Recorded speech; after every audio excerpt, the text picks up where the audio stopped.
Gentlemen, a declaration by the representatives of the United States of America.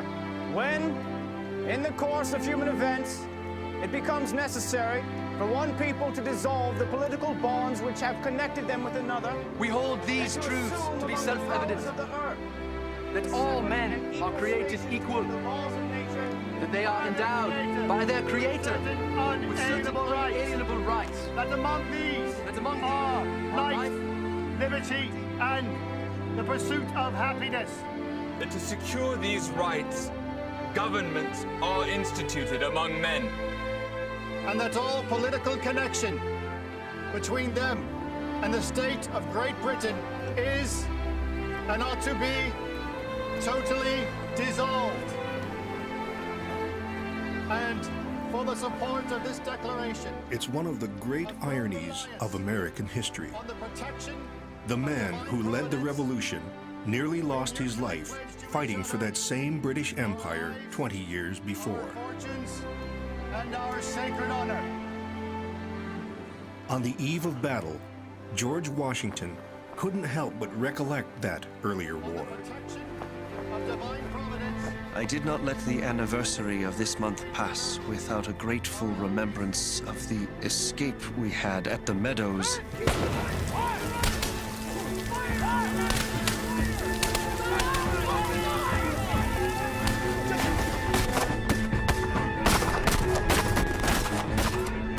And on the banks of the Monongahela.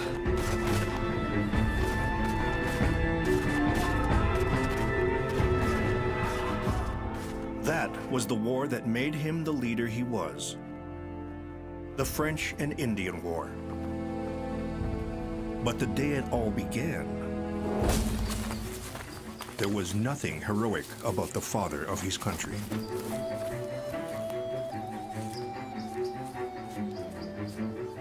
To be fair, Washington is only 22. Ambitious and a little naive, he doesn't realize he's about to become a pawn in a chess game he doesn't understand. They are here. Washington's orders are to drive the French from this contested part of the frontier, with force if necessary. He doesn't know these French soldiers are on a diplomatic mission.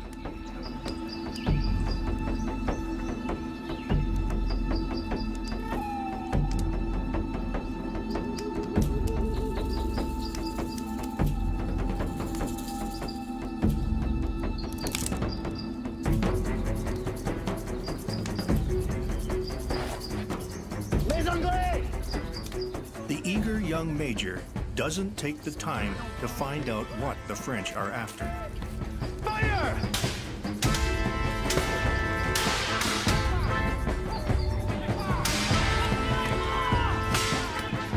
It's George Washington's first taste of battle, and he likes it. I can, with truth, assure you that I heard the bullets whistle.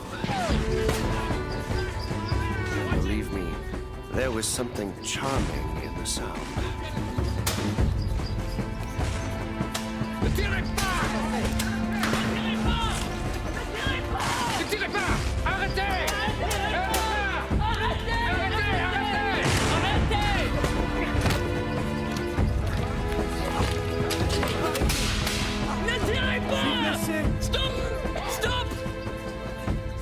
Their retreat cut off by Washington's Indian allies, the French surrender within minutes. Their officer sits wounded. This is Ensign Joseph Coulon de Villiers de Jumonville. He's an envoy. Here's a letter from his commander. I do not speak French, do you? Under the protocol of the day, Washington is responsible for the well-being of the wounded Frenchmen. But he soon realizes that this deep in the woods, different rules apply. Tu n'es pas encore mort, mon père.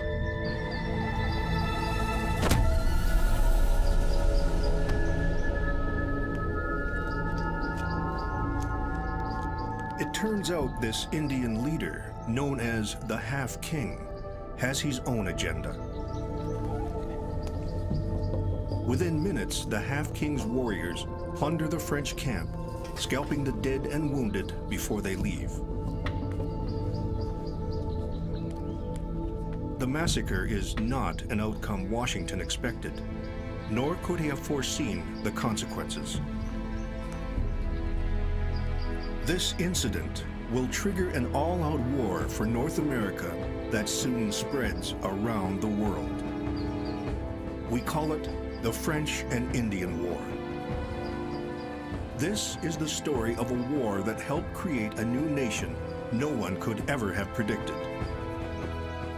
This is the story of the war that made America.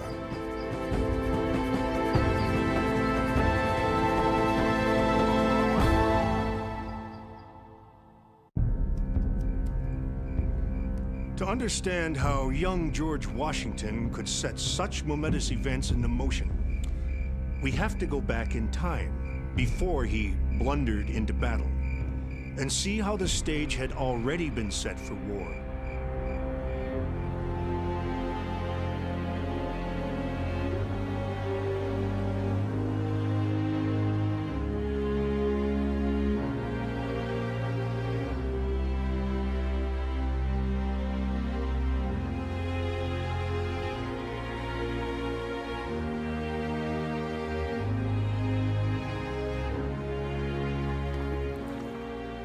Spring 1752, 2 years before George Washington's battle in the woods. Speculators from Washington's native Virginia are coming to Pennsylvania to negotiate with the region's Indians for land. They're after a foothold in one of the most contested regions of North America. In the 1750s, Britain holds the East Coast, while Canada and the Mississippi Valley are dominated by the French. Between those two empires lies a giant prize called the Ohio Country, a region the size of France that is largely empty and up for grabs. Both France and Britain set their sights on one spot in particular: a strategic river junction called the Forks of the Ohio, where Pittsburgh stands today. But the Forks of the Ohio isn't theirs for the taking.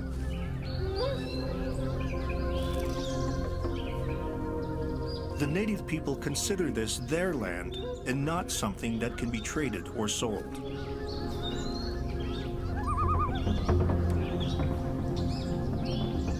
But there is one Indian leader in the region who is willing to talk. The Half-King.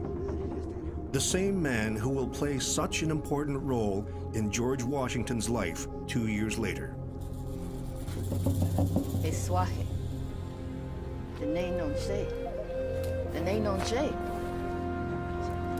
Don't ever forget that any sign of friendship that we make to the English will not escape the French. But the French seem weak, while the English traders give us goods and our hunters bring the skins. In native tradition, women elders provide counsel for important decisions. For the Half-King, the stakes in this upcoming negotiation couldn't be higher. Most of the region's Indians prefer the French, but if the British offer him generous trade goods to distribute among his people, an alliance with Britain could put him in a position of power. It's a dangerous gamble, but the Half-King has few options.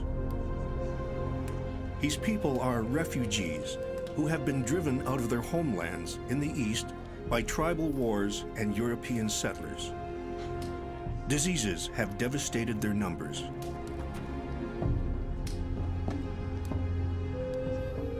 Now 3,000 of them have made the Ohio Country their new homeland. They guard it jealously. But with the French encroaching from the north, and the English from the east. The half-king knows he must make some kind of accommodation.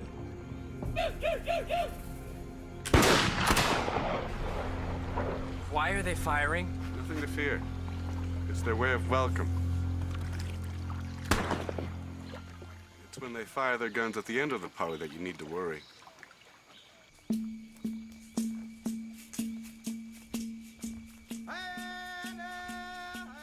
Parleys between Indians and whites are a fact of frontier life. And the rules are well established. Trade goods grease the wheels. The Virginians have brought a small fortune. The items are more than just gifts.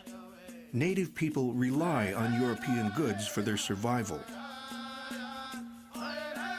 Providing a steady supply of these necessities will go far toward securing Indian allies. And then there is wampum, crucial to any parley.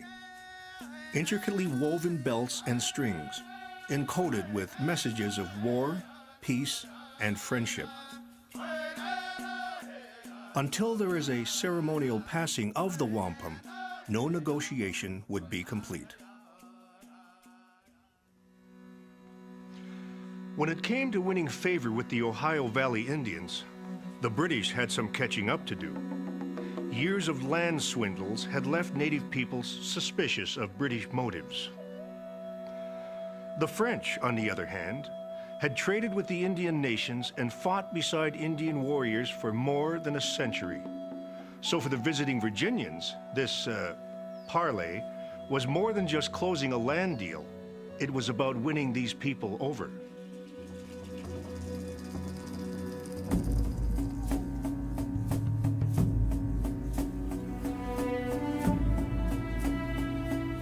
The half-king is playing a delicate diplomatic game between the British and the French. And to make it more complicated, he's not altogether his own master in this negotiation.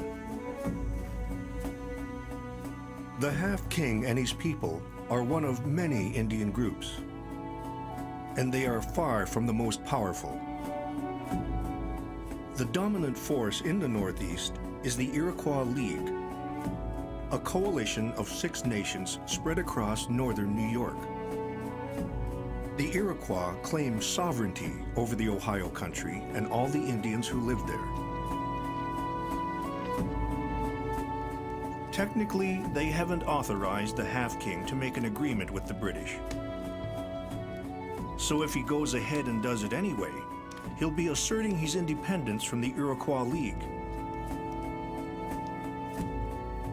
In fact, he's called the half-king because of his limited authority. But if he can strike a good deal with the British at this parley, it could make him a leader to be reckoned with. Brethren, be assured that the king, our father, in purchasing your lands, had never any... Why is it taking so long? The way it is with the Indians, there will be much talk and even more giving of gifts before the meat of the matter is addressed. Kindly accept this belt as a symbol of our two peoples living together as one. The talking goes on for more than a week. Finally, the half-king agrees to let the Virginians build a small trading post at the Forks. With the 2 European empires encroaching on the Ohio country, the half-king has chosen what seems the best of 2 bad options. The French claim all the land on one side of the river, and the English claim everything on the other. If that be the case, I ask, where does the Indian land lie? We live in a country between, and therefore the land belongs to neither one nor to the other. But the great being above allowed it to be a place of residence for us.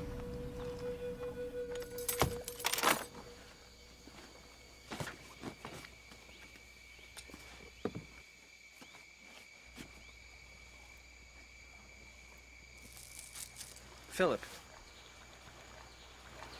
how do we say farewell? Ni wapete haleshelapwa. Ni hapete halepshilepwa.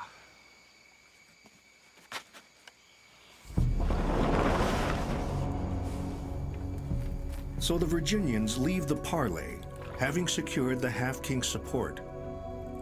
He will back the English over the French, and he will allow the Virginians to return the following year to build their post at the forks of the Ohio River. The full effects of the half-king's decision won't be felt for years to come. And one thing is certain: the French are not about to give up the forks without a fight. One look at the map shows why. The French already control Canada and the Great Lakes region. By building a string of outposts through the Ohio country, they could link their French forts in Canada with their Louisiana colony and keep the British bottled up on the East Coast. A memorandum by the Marquis de la Galissonière, governor of New France, urges action. If the rapid progress of the English colonies be not arrested, they will possess in a short time formidable armaments on the continent of America. And if that happens, warns the Marquis, then all the other French colonies will fall to the British as well.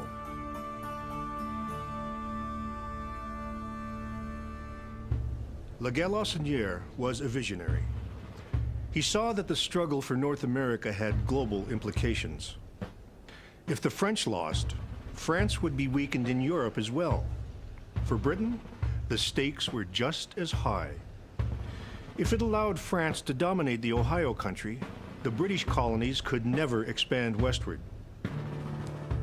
So British authorities send an expedition to order the French to withdraw from the Ohio country. The man they picked to lead it? None other than the 21-year-old Virginian, George Washington. Washington is a natural choice. Brimming with ambition, imposingly tall, he is well connected and eager to make a name for himself. Washington draws his own map of the journey that will take him past the forks of the Ohio to Fort Le Boeuf near Lake Erie, a 500-mile journey that gets underway just as winter sets in.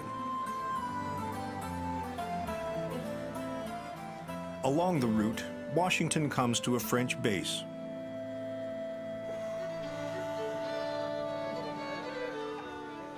The officer in charge gives a warm welcome to the young Virginian. But the French make it very clear they won't give in to his ultimatum. That night, he invited us to sup with them. Soon, the wine, which they dosed themselves with freely, loosened their tongues.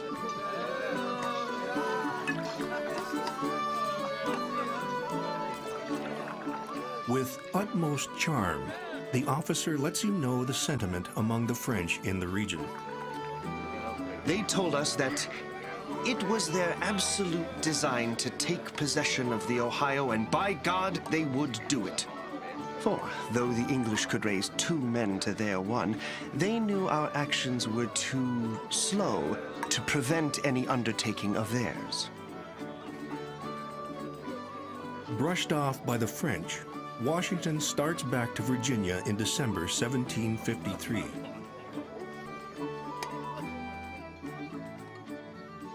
His report on the mission goes all the way to London, where King George II hears of the young Virginian who had done his best, but failed to persuade the French to leave the Ohio Valley. The following spring, the Virginians take up the half-king's offer to build a trading post at the forks of the Ohio. But it's not to be.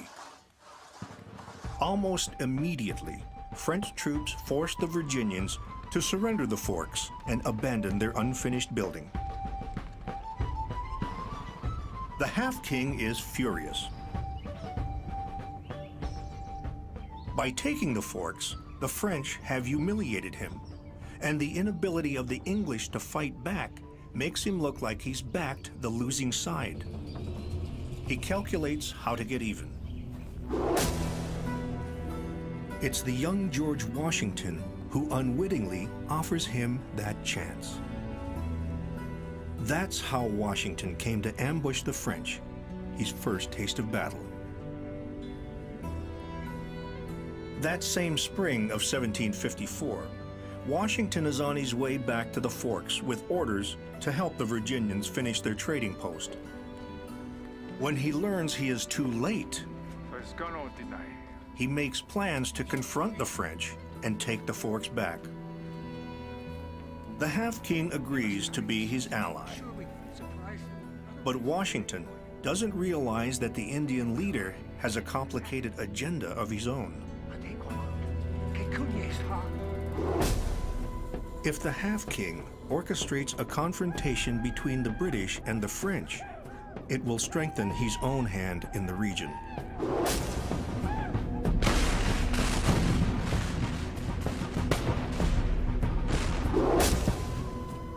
But why does the Half-King go further and kill the wounded Frenchman? It's an act of revenge for his humiliation at the Forks, and a message to the French to back off. And he knows the blame will fall on George Washington, not himself. Tu n'es pas encore mort, mon père.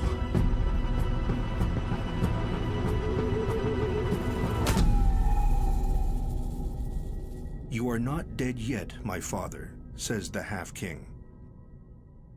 An ironic twist to the respectful term the Indians usually use for their French allies.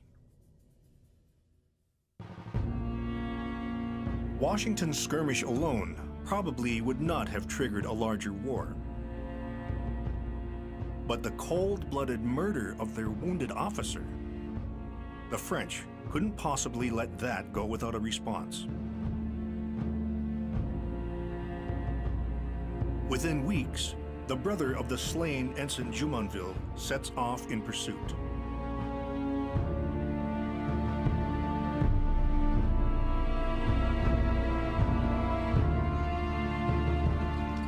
Meanwhile, Washington has withdrawn his men to a large meadow.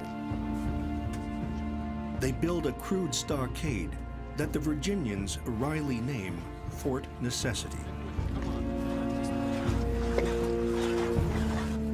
Washington expects the Half-King to help defend the fort.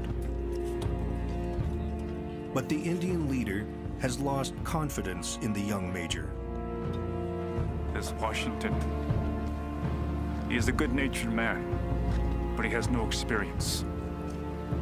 Always driving us to fight by his direction. And now he wants us to make a stand with him against the French.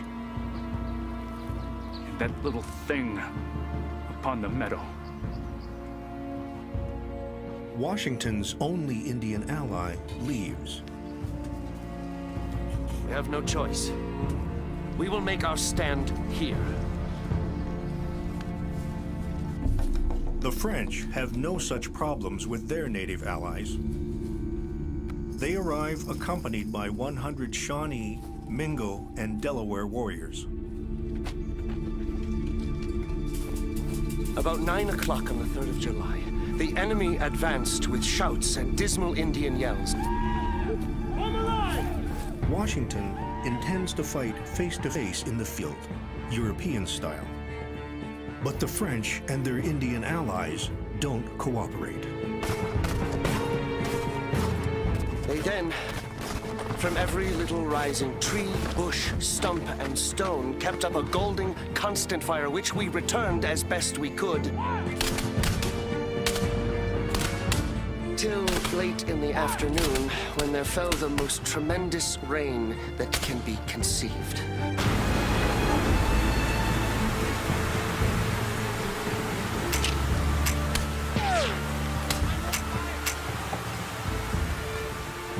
filled our trenches with water and wet not only the ammunition and the firelocks, but also the few stores that we had, leaving us only a few bayonets for defense.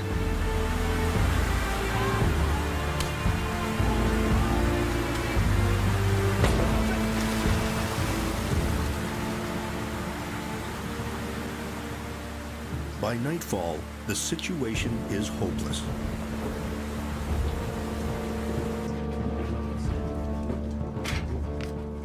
When the French commander offers terms for surrender, Washington signs the soggy document. Unable to read French, he relies on a Dutch officer to translate. It turns out that Jumonville's brother is taking a sweet revenge.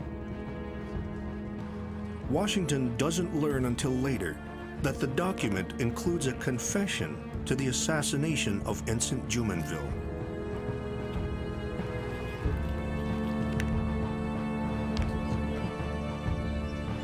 The morning after the battle, the victorious French allowed Washington to retreat towards Virginia with his wounded and tattered troops.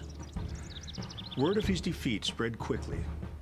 This was not the kind of fame the young Washington had been seeking.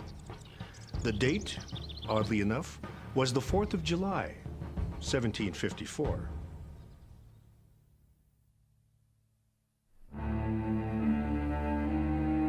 The defeat at Fort Necessity proves disastrous for the half-king as well. Any clout he has among the region's Indians has now evaporated. Within months, the half-king is dead. A Delaware chief described the uncertain situation in the Ohio country that fall of 1754. Things seem to take another turn, he said, and a high wind is rising.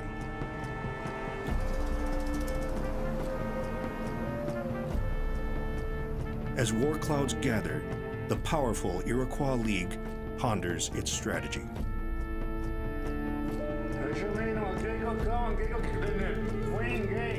If they take sides in this white man's war, there's a good chance they will find themselves fighting against other Indians.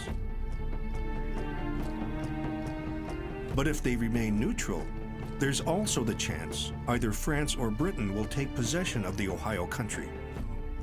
And if that happens, the Iroquois could end up with nothing at all.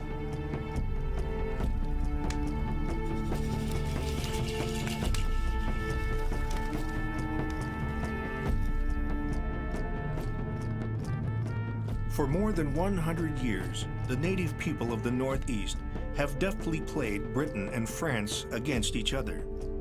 But now the swelling imperial ambitions of the Europeans threaten to overwhelm them.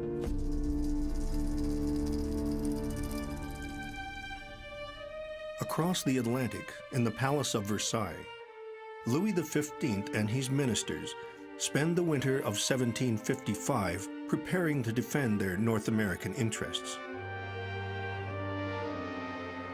By the time the ice has melted on the St. Lawrence River, 1,800 French troops have been deployed to Canada.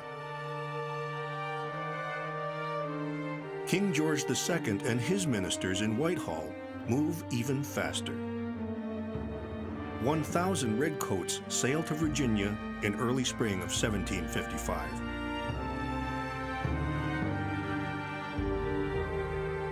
The British plan is to strike the French in the Ohio country and simultaneously in northern New York and Nova Scotia.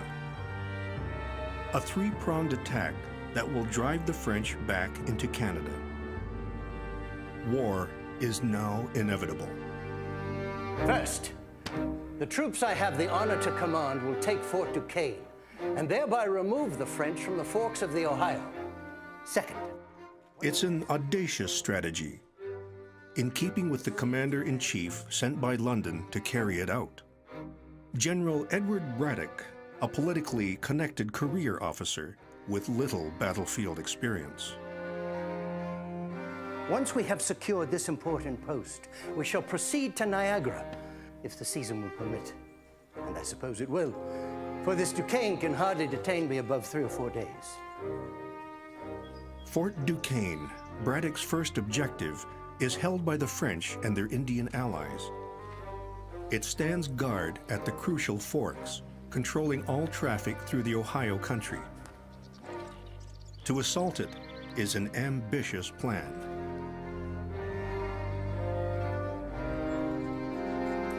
As I was saying, gentlemen.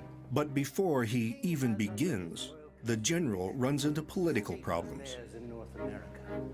And he has given me Braddock expects the colonies to help pay for this military campaign. Let me acquaint you with the... But the governors of the colonies reply that their assemblies would prefer to be asked, not ordered. Pish, gentlemen! You cannot tell me you have not the power to make these little assemblies do the king's will. The matter is urgent. There is no time to be lost. I need not remind each of you that this expedition is an expensive enterprise. I cannot sufficiently express my indignation against the provinces of Pennsylvania and Maryland who refuse to contribute anything. As for the Indians, these savages may indeed be a formidable enemy to raw American militia, but it is impossible they should make any impression against disciplined troops.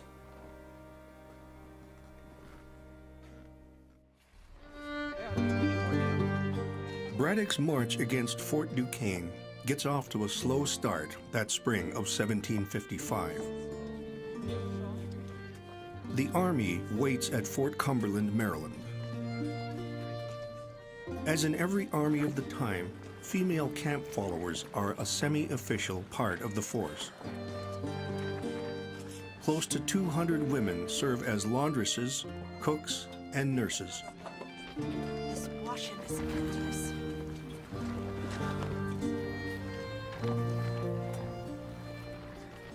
Betsy, when your husband's regiment went into battle, was you ever frightened? For yourself, I mean. What if the enemy was to come up from the rear? The truth say I never was with the troops in an actual battle. But I shouldn't worry about anything like that here. The sergeant says that we outnumber the Froggies. And as for them Indians, well, everyone knows they can't fight in any manner that will prevail over our trained soldiers. The sergeant says General Braddock don't even want them savages fighting on our side. That's how little he thinks of them. Don't talk to me about General Braddock. You did hear, didn't you, Betsy? He's ordered all us women going up country with the army to be examined for disease by the surgeons. To see if we're clean enough to march? Well, it's an insult for certain. I'm a married woman, not a whore. It's the men they should be looking at.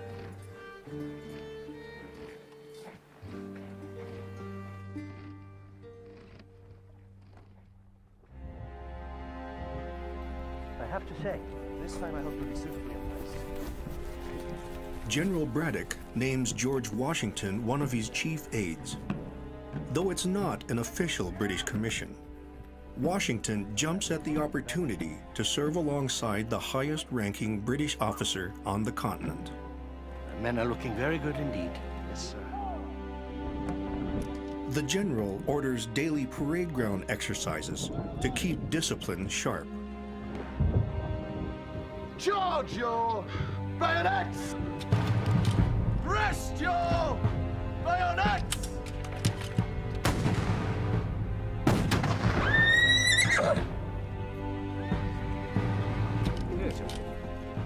But about 1/3 of Braddock's army are American provincials, untrained enlistees from Virginia, Maryland, and Pennsylvania. Braddock pronounces them very indifferent men.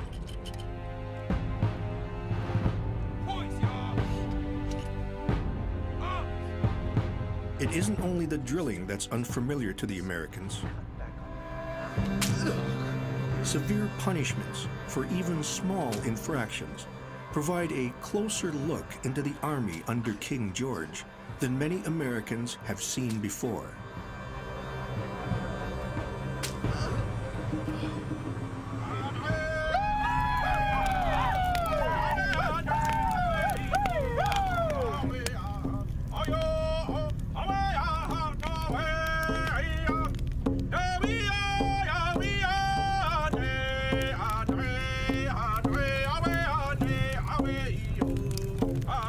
At night, the Indians living near the fort put on demonstrations for the British and Americans. Dances that suggest the fighting style of the warriors.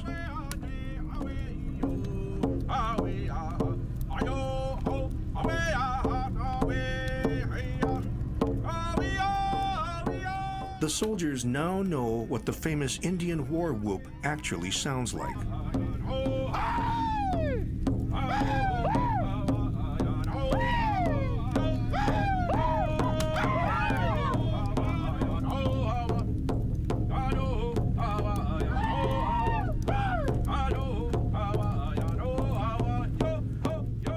The Americans encourage Braddock to court Indian allies, but the general's scorn shows. All but 7 warriors go home.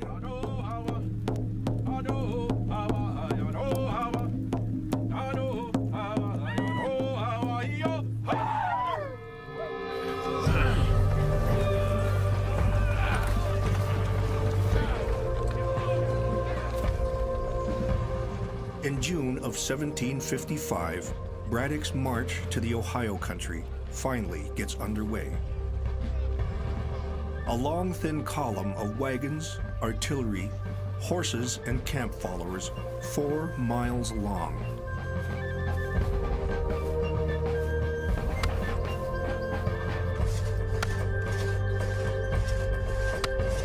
"300 axemen clear the way. It's a logistical feat that only the British would attempt. Marching an army through 100 miles of dense forest, steep mountains, and muddy river crossings. After a week, they have gone only 22 miles. Frustrated by the slow progress, Braddock splits his force and takes an advance column of 1,400 men ahead. It is Washington's 3rd adventure into the Ohio Valley. This time, he hopes to finally drive the French out. The main body of the army escapes any direct attacks. Others aren't always so lucky. English messenger James Smith is captured far from the column and taken to the French fort Duquesne. Move as fast as you can.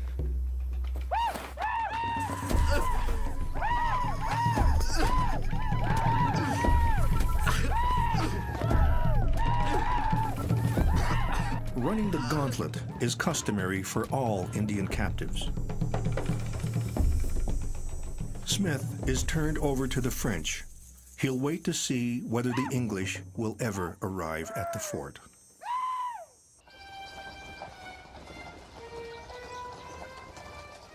After 3 grueling weeks, the British Army finally approaches the Monongahela River, just a few miles south of Fort Duquesne. Morale is high.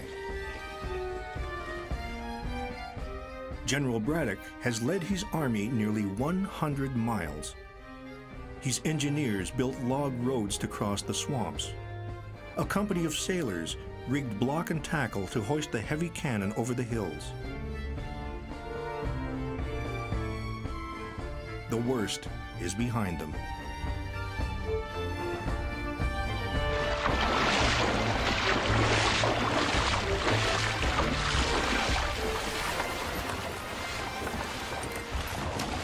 Once they reach the fort, nothing can stand in their way.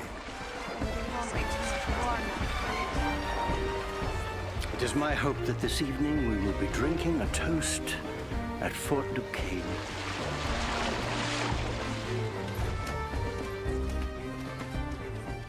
Braddock has succeeded in transporting a modern army and its artillery deep into the wilderness. Washington is impressed. This is the kind of British officer the young Virginian aspires to be.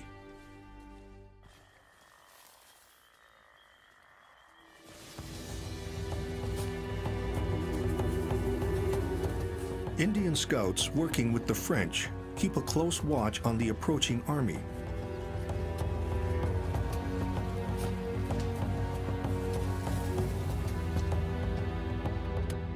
When word reaches Fort Duquesne of the advancing British column, the French realize their only hope is to ambush the British as they cross the Monongahela River. But their Indian allies balk, unwilling to take on the large enemy force. The French captain Léonard de Beaujeu dons Indian war dress and paints his face, a gesture of solidarity the British would never consider.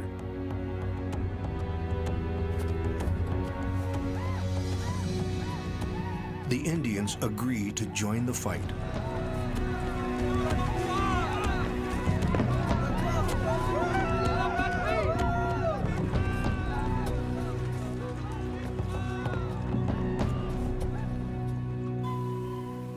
At the front of the British column, George Croyan, a Pennsylvania trader, leads the 7 remaining Indian scouts, moving quickly the last few miles toward Fort Duquesne. Captain Beaujeu's force of nearly 900 Indians, Canadians, and French regulars moves just as fast toward Braddock's column, still hoping to catch them at the river crossing.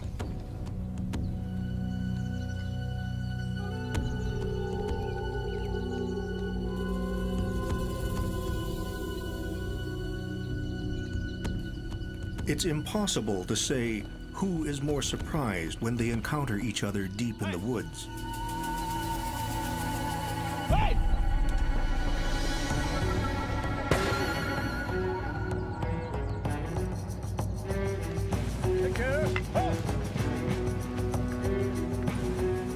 The elite British Grenadiers move forward.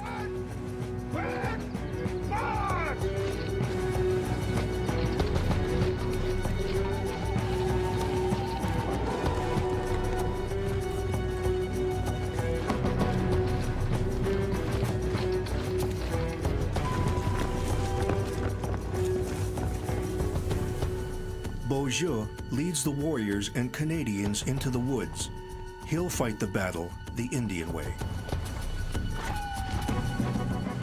In the beginning, it looks as if the highly disciplined British will prevail. Their volleys prove deadly immediately. Beaujeu is one of the first to fall. But once the Indians and Canadians slip into the hills on either side of the British, everything changes.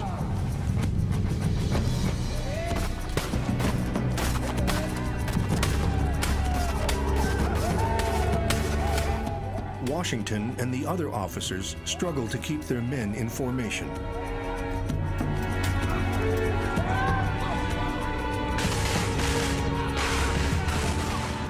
The French regulars are deployed in front of the British column, blocking any forward movement.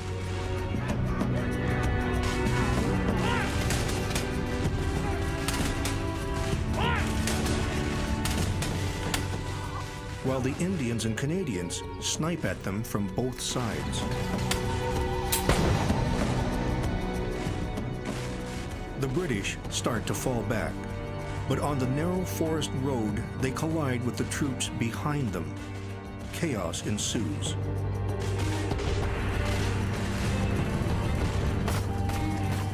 Deadly tangles of redcoats mass together, making pathetically easy targets.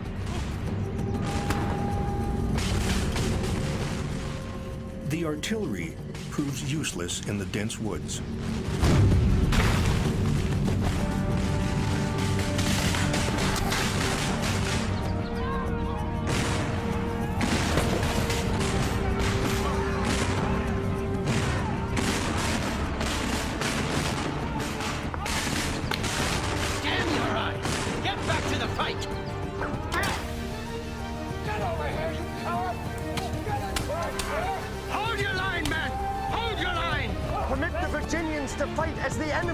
We know the Indian mode. Certainly not, sir. Mind your place.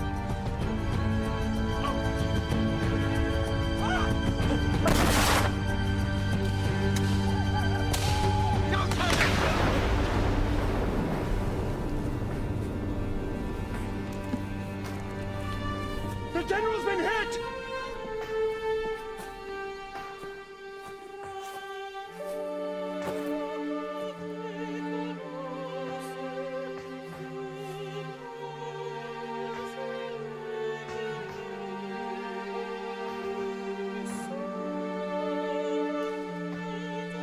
It doesn't take long for the attackers to reach the rear of the British column.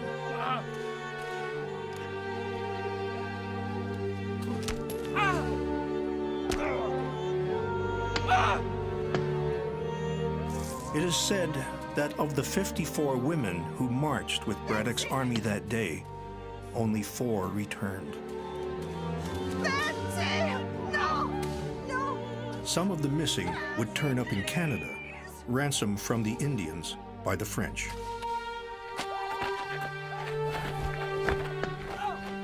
After 3 harrowing hours, it's over. The French and Indians have lost only 21 dead, while nearly 1,000 British and provincial soldiers are killed or wounded. Washington has had several horses shot out from under him, but is unhurt.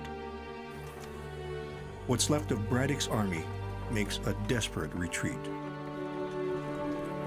The shocking scenes which presented themselves in this night's march are not to be described. The dead, the dying, the wounded, the groans, the lamentation, the cries of the wounded for help along the road were enough to pierce a heart of adamant. The folly and consequence of opposing compact bodies against the manner of the Indians fighting in the woods, which had in a manner been predicted, were now so clearly verified.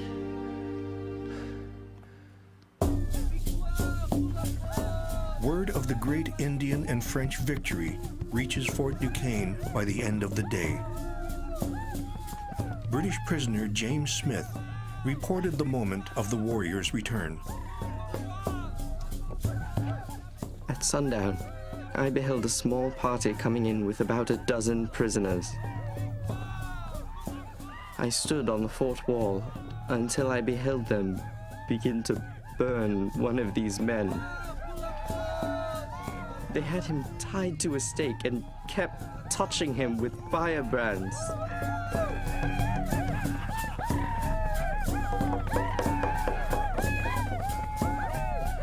Smith is sure he'll meet the same fate. Instead, he will be adopted by an Indian family to replace kin who have died in battle. He will spend the next 6 years living among the Indians.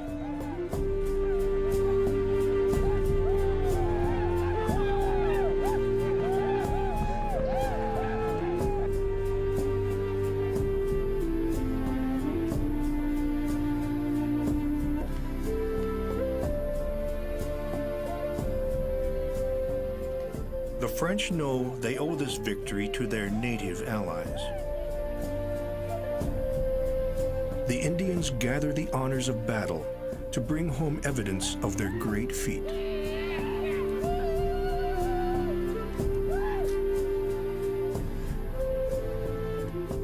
In European warfare, the victors might have pursued the fleeing British to crush them altogether. But here in North America, the native peoples have different aims. They're not fighting to secure an empire, just trying to drive the invaders from their land. For now, anyway, the battle is over.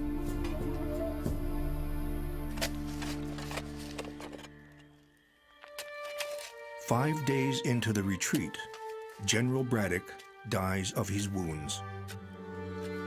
At an encampment near the Great Meadows, the brave but unfortunate General Braddock breathed his last.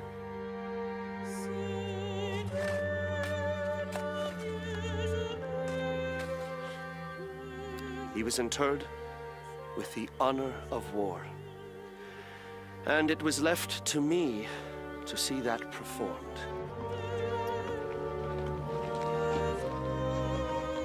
He was deposited in the road over which the army, wagons and all, passed to hide every trace, lest the entombment be discovered.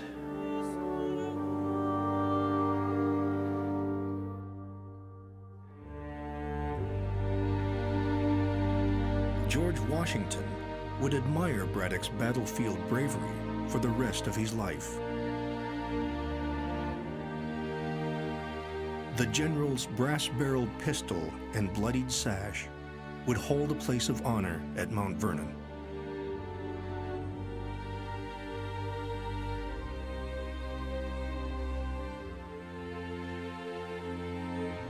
For years after the Battle of the Monongahela, visitors here would come across the unburied bones of British and American soldiers. But empires don't come cheap.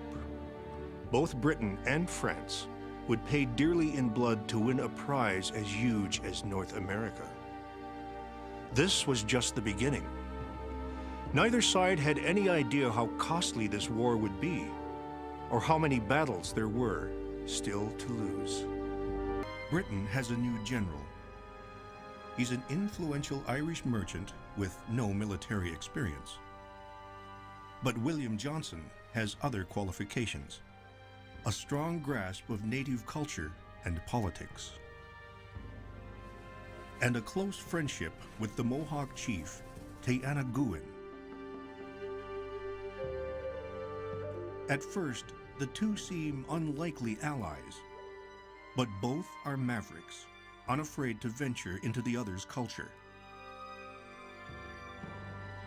Teanagouin has visited New York, Boston, and even London, and has acquired the Christian name Chief Hendrick.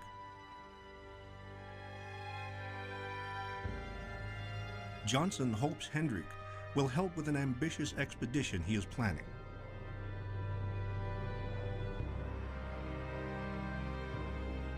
In recent years, the French have moved from Canada into territory the British consider their own. In the summer of 1755, Britain has a three-pronged strategy to move them back. While General Braddock marches on the Ohio country, other forces advance on Nova Scotia. Johnson's job is to take control of Lake Champlain. It's a bold strategy requiring considerable manpower.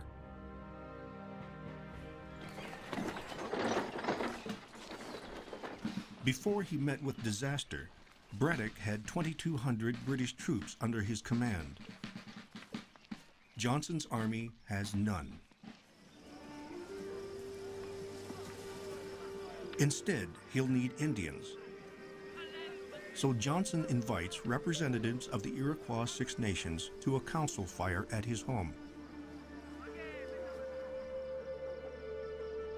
As a trader, Johnson has acquired a deep appreciation for the Indian custom of gift-giving. Now he spends a small fortune on trade goods. And he is not disappointed. 1,100 Indians show up to hear what the British have to offer.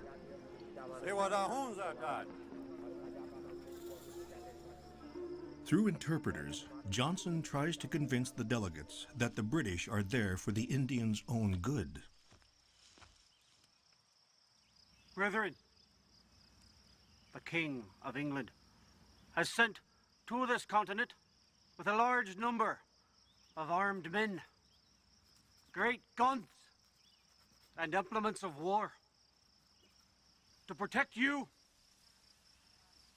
and all his other subjects within these dominions from the insults and encroachments of the French. Johnson reminds them of long ties between the Six Nations and the Crown.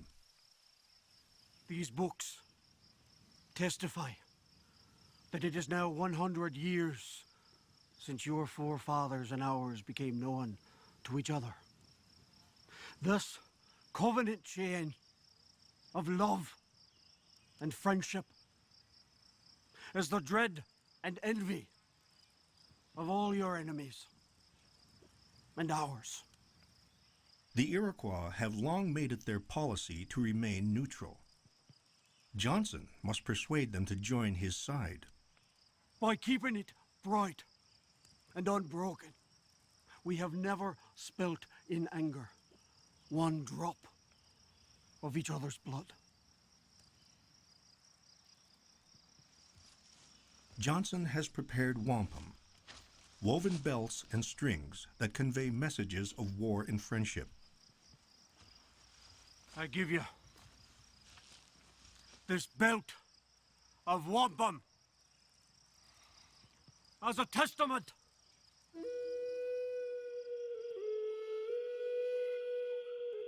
The speeches last for days, according to carefully prescribed protocol. By this belt, we acknowledge the great King of England, our father, is the master, and we put our trust in him. We acknowledge our attachment to the English, and we hope you will keep it on your side and trust, as we will do on ours.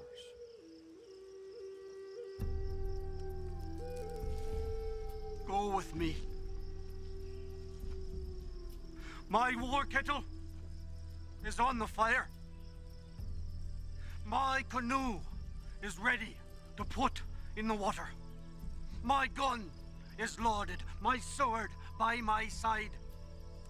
I desire and expect you will now take up the hatchet.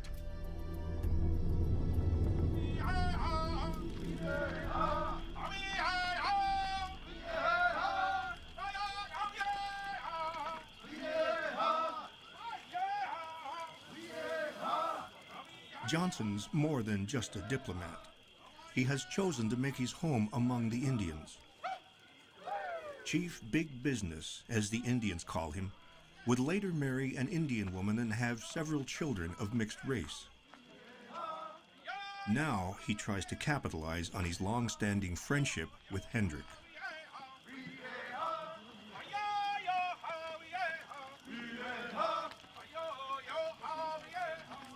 For days, he entertains the Six Nation delegates: Mohawk, Onondaga, Oneida, Cayuga, Seneca, and Tuscarora.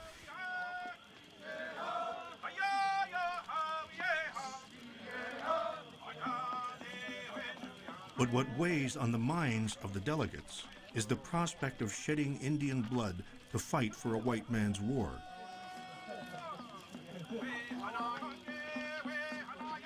In the end, most refuse to break their neutrality. I found all the nations, except the Mohawks, extremely averse to taking any part with us in the present active measures against the French. His council fire ends in disappointment. Only Hendrik and 200 of his Mohawk warriors agree to fight with Johnson.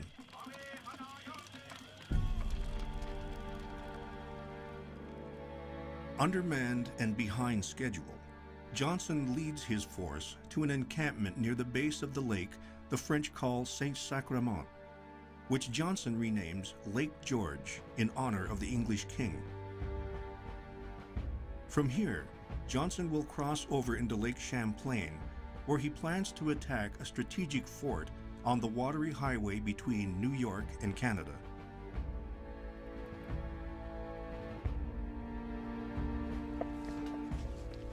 Johnson's force is made up of Hendrik's 200 Mohawk warriors and 3,000 men recruited from the colonies. A few days after arriving, Johnson orders Hendrik to lead a detachment of warriors and colonials to reinforce his position against the French. They're unaware they're walking into a trap.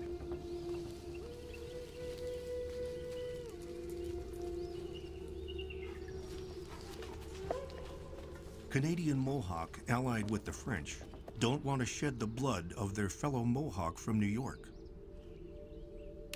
One calls out to warn Hendrik of the impending peril. Hey! For a moment, they appeal to each other as Mohawk, not to fight a white man's war.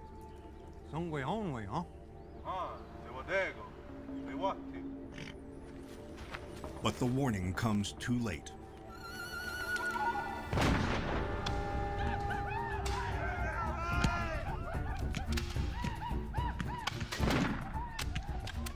Within minutes, Hendrik, 30 of his warriors and 150 colonials are dead.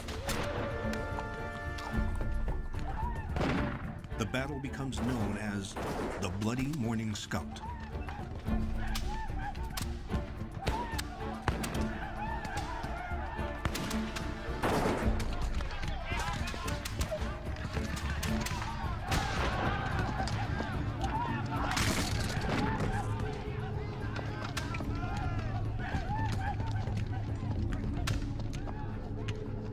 Those who survive run 4 miles back to the encampment, where Johnson, never tested in battle, is directing the building of a hasty defense. Come on, lads! Roll it in! Now! Now! Come on! Move! Come on now! Come on! 2 companies of French grenadiers form a column and charge the entrance to Johnson's camp. Come on then! Atta lads! That's me. Come on! Come on then! By the time the French get within 75 yards, Johnson's men are ready. Stand! Now! Fire!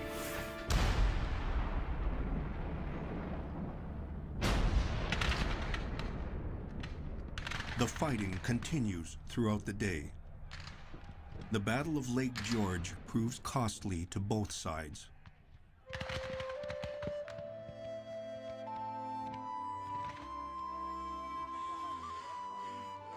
Johnson's men succeed in forcing the French to retreat, but their mood is hardly victorious. Johnson has taken a musket ball in the backside.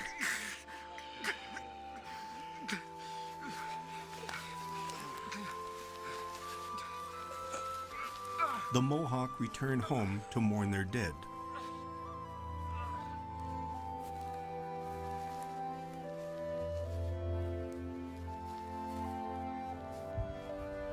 Johnson's men are too exhausted to go on. Unable to reach Lake Champlain, the best Johnson can do is build a fort securing his position at the base of Lake George. For the next 4 years, Lake George remains the front line between 2 empires.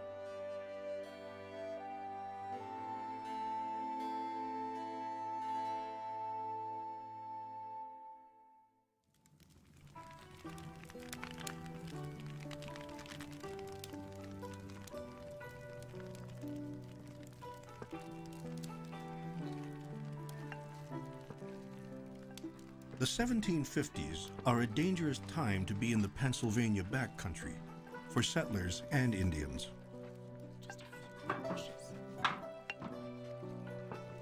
Mary Jemison's narrative survives as a vivid account of life on the frontier in those days.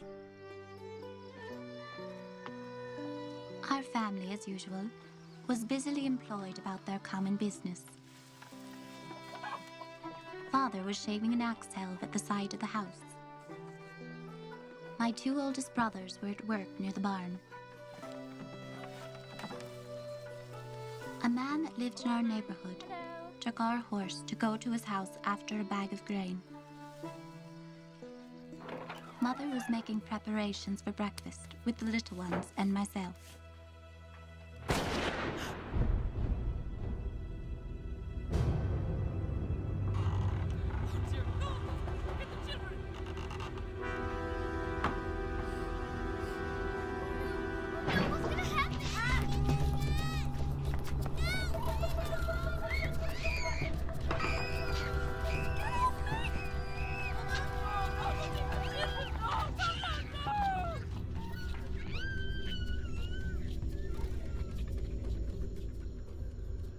Until a few years before, Indians and white settlers in the backcountry lived as neighbors, sometimes as friends, sometimes not.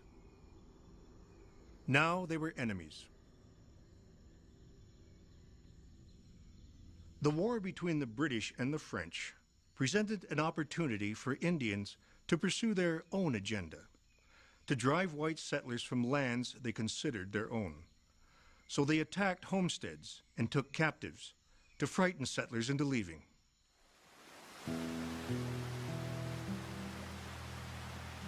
And there's another reason. Indians have long taken captives, both male and female, as a way to replace warriors killed in battle. And with the French and Indian War taking many more Indian lives, the need for captives is growing. The party that took us consisted of 6 Indians and 4 Frenchmen. We traveled till dark without a mouthful of food or a drop of water.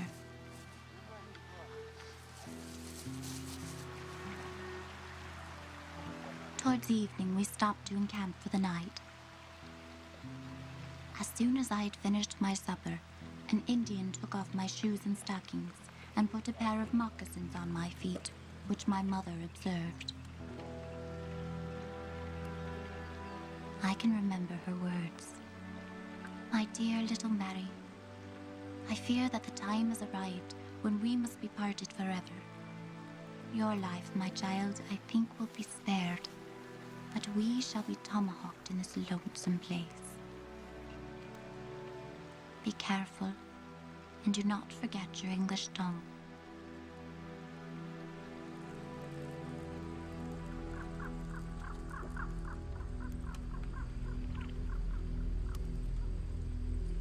For Indians, scalps carry great significance. In taking scalps, warriors appropriate the spiritual power of their victims. Victims like Mary Jemison's family. The Indians took from their baggage a number of scalps and went about preparing them by the fire. Those scalps I knew. My mother's hair was red, and I could easily see the children's from each other. That sight was most appalling, yet I was obliged to endure it without complaining. In the course of the night, they made me to understand that they should not have killed the family if the whites had not pursued them.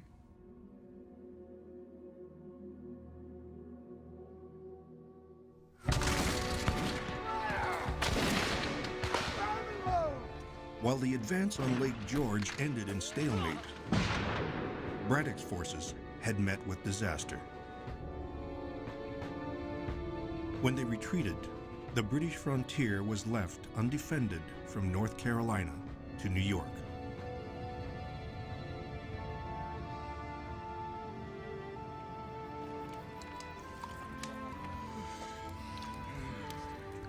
Left in charge of this dangerous territory is a new Virginia regiment, made up exclusively of colonials. In command is George Washington. He's only 23, but he's learning to be a leader of men. His regiment has an impossible task. There are too few men to secure such a long frontier.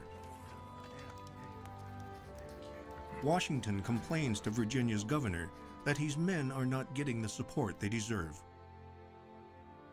Your Honor may see to what unhappy straits the distressed inhabitants and myself are reduced.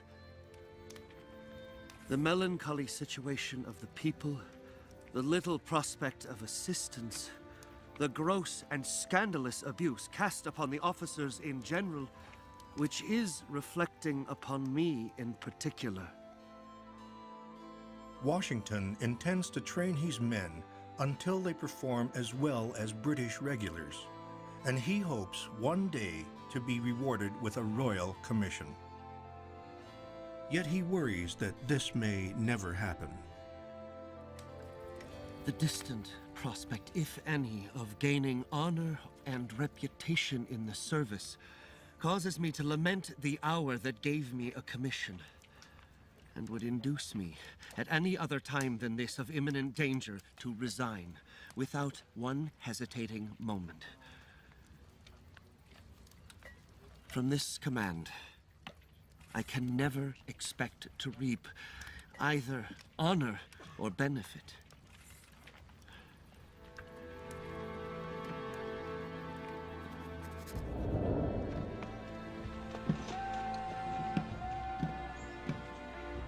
At the start of Braddock's campaign, Washington had volunteered as the general's aide.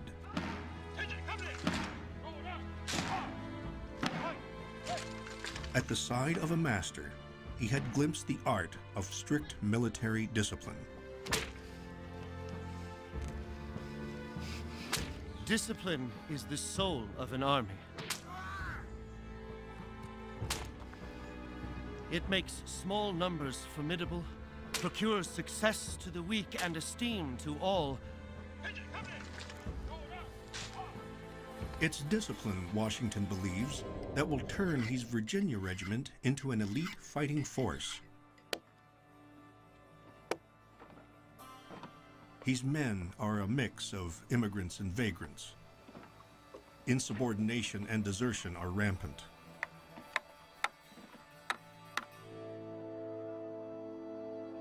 Poison! Huh! First fire! Huh!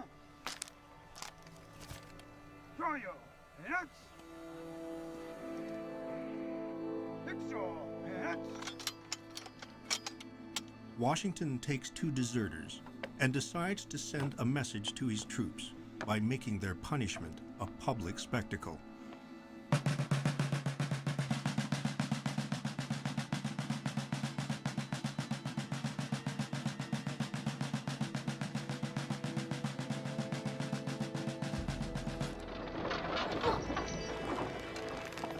Your Honor will, I hope, excuse my hanging instead of shooting them, Washington later tells Virginia's governor. It conveys much more terror to the others. It was for example's sake that we did it.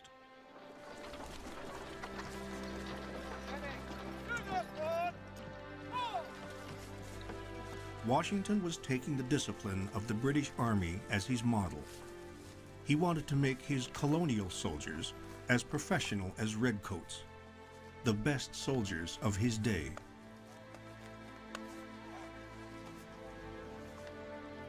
Not all colonials had the same ambition. Unlike Washington, New England officers did not admire the British Army's practice of discipline. They worried that if they were placed under direct British command, they could be flogged or hanged just like the redcoats were. For this reason, they took their enlistment contracts very seriously, as a guarantee that they would not be required to serve under any officers but their own. New Englanders argued that if the terms of their enlistments were violated, it would be grounds for them to dissolve the colonial army altogether. In July 1756, Lieutenant General John Campbell, the Earl of Loudoun, arrives to take Braddock's place as Commander-in-Chief of His Majesty's forces.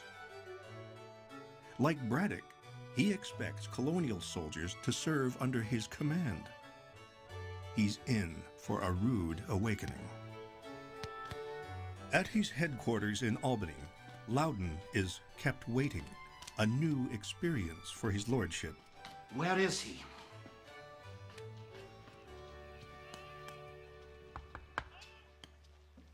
Loudoun has summoned the head of colonial forces, Major General John Winslow, to explain the New Englanders' stubbornness. I desire to be informed by you whether the troops now raised by the several provinces and colonies of New England, and armed with His Majesty's arms, will, in obedience with His Majesty's commands, act in conjunction with His Majesty's troops under the command of myself, His Commander-in-Chief. Your lordship may be assured that I shall ever be ready to obey your commands. My fellow officers are ready and willing to act in conjunction with His Majesty's troops and put themselves under your lordship's command, provided the terms and conditions of enlistment established and agreed upon be not altered. Your lordship must be informed that any alterations in the terms and conditions of the contract of enlistment will result in the dissolution of the army, The only thing that will result in the dissolution of the army will be the insubordination of your forces. That will be all, sir. Good day. My lord.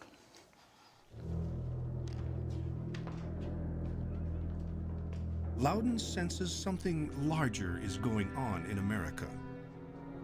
He says in disgust, "I believe they would be looked on at home as little less than fomenters of rebellion."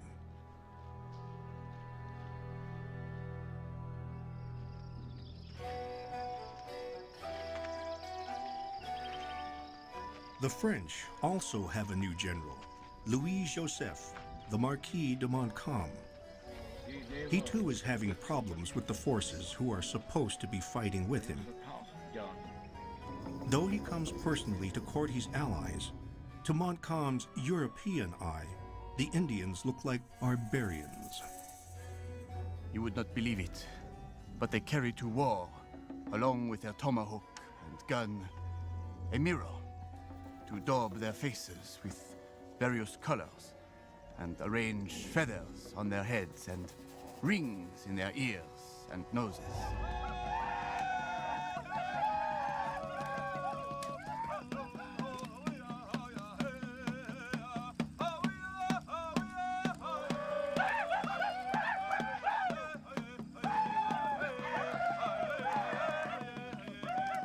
While the Iroquois in New York maintain their neutrality, the Indians in Canada have long been allies of the French and are more than willing to go to war. But the new French general doesn't seem to appreciate his allies. One needs the patience of an angel to get on with them. Ever since I have been here, I have had nothing but visits, harangues, and deputations of these gentlemen. The Iroquois ladies did me the honor to bring me belts of wampum, which oblige me to go to their village and sing the war song. They make war with astounding cruelty, sparing neither women nor children. Montcalm may not like them, but he intends to use them when he goes on the offensive.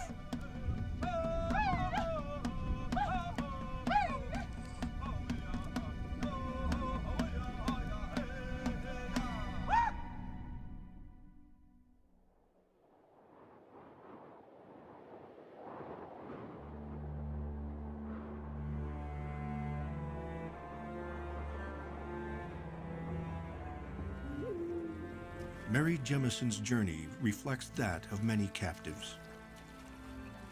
Abducted on the Pennsylvania frontier by the Shawnee, she is taken 70 miles to live with the Seneca. I was so much fatigued from running, and so far benumbed by the wet and cold, that I expected I must fail and die. The fire, however, soon restored my circulation. My clothes were now torn in pieces, so that I was almost naked. They first undressed me, then they washed me clean and dressed me in complete Indian style. All the women in the town came to see me, and they immediately set up a most dismal howling, crying bitterly and wringing their hands in all the agonies of grief for a deceased relative.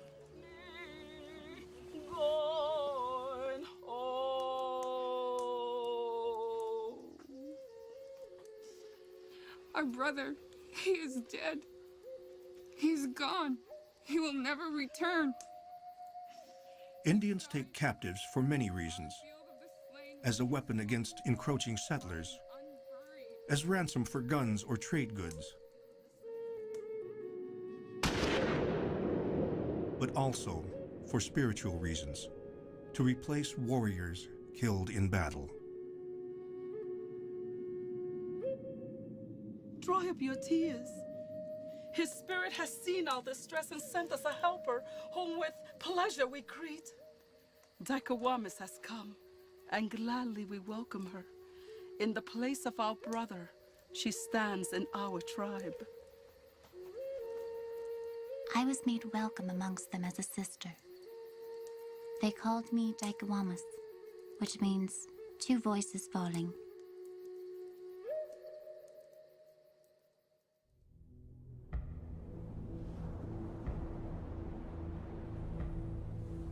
While Braddock was suffering defeat and Johnson's campaign was ending in stalemate, the British achieved military victory in Nova Scotia, formerly the French colony of Acadia. They drive French forces from the region. The British governor is determined to ensure that the territory remains securely in British hands. He orders the systematic expulsion of all French-speaking settlers from the region. Acadians, who had called the land home for a century, are dispossessed of their farms and fishing boats.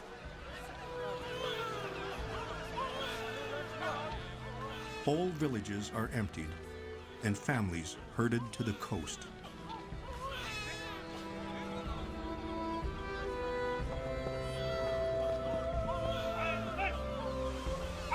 The operation is carried out with chilling efficiency.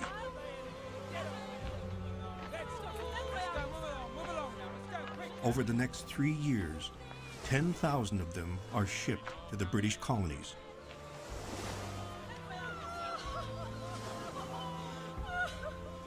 Many Acadians make their way to Louisiana, where they become known as Cajuns.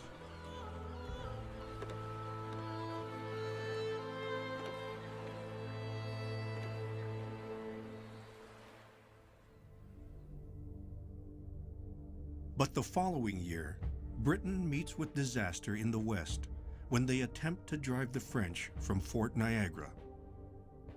The British head slowly up the Hudson River from New York. Meanwhile, Montcalm's forces travel to St. Lawrence from Montreal. The French stop the British advance at Fort Oswego. With the help of 250 Indians, the French capture the fort in just 3 days. After the battle, the Indians take the trophies of war. Plunder and captives are proof to their people that their enemies have been defeated. What the Indians consider their code of honor, Montcalm regards as savagery, breaking all the rules of European warfare. He agrees to pay ransom for the British captives and vows to restrain the Indians next time. The following year, Montcalm mounts an assault on Lake George. This time, 2,000 warriors go with him.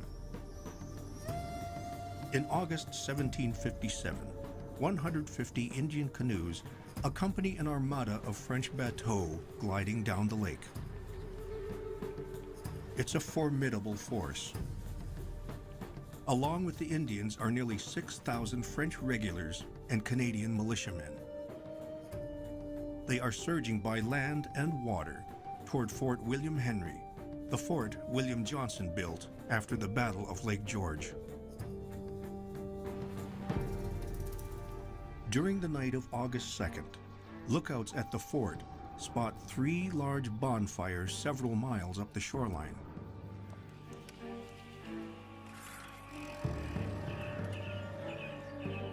In the dawn light, lookouts begin to make out the oncoming armada. In the middle of the fleet, they see 30 pontoons, bateaux lashed together with planks, each carrying a heavy siege cannon or mortar.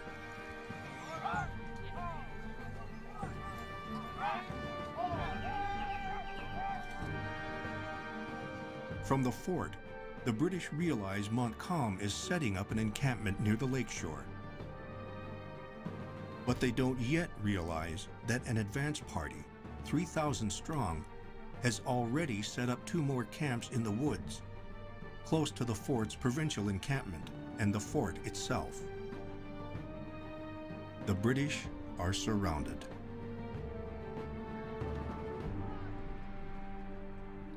For the fort's commander, Lieutenant Colonel George Monroe, the situation is desperate. He writes to his superior, General Daniel Webb, imploring him to send more troops. We know they have cannon. I make no doubt but that you'll soon send us reinforcement as soon as possible. The large French force nearby is planning to attack the fort. Without additional men from Webb, we can only hold out a few more days. This place was so suddenly surrounded. The French have not yet erected their batteries, but the Indians have been firing upon us from the woods all day.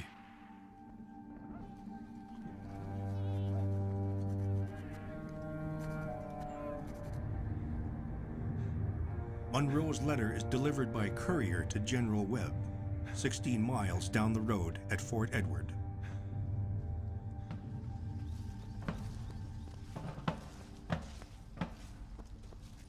Meanwhile, both sides gird for a classic European-style siege.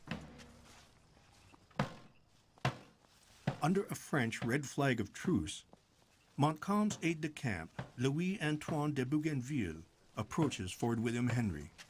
Compagnie, halt!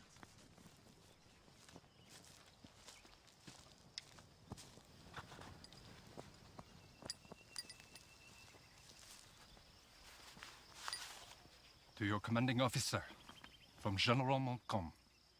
In accordance with European military protocol, Montcalm offers Monroe a chance to surrender before the battle begins.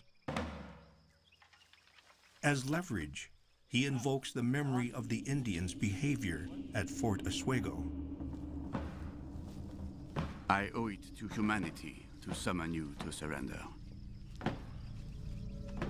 At present, I can restrain the natives and make them observe the terms of a capitulation, as I might not have the power to do under other circumstances. I demand a decisive answer within an hour. Demand a decisive answer within an hour.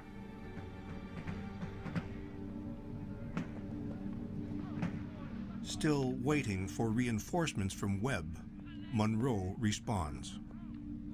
General Montcalm, I am especially obliged to you for the kind offers that you make me, but I cannot accept them.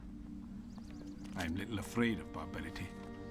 Besides, I have under my orders soldiers who are determined, like myself, to die or conquer. We will fight to the last extremity.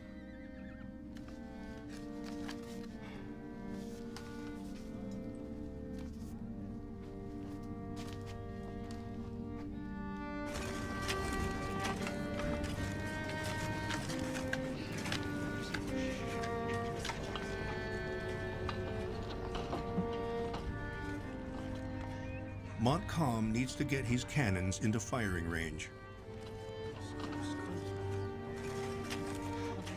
He orders his troops to dig a network of trenches. 500 men work round the clock for 3 days, digging their way toward the fort.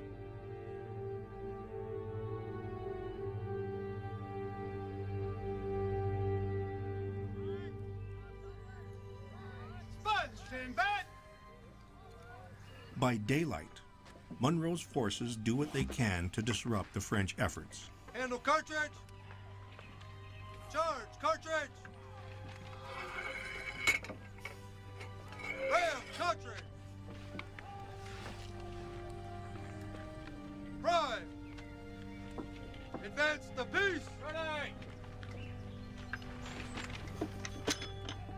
Fire!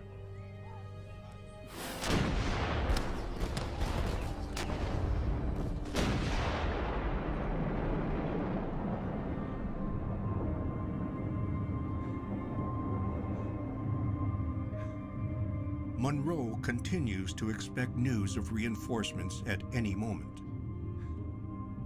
The next day, General Webb finally returns the courier with his reply.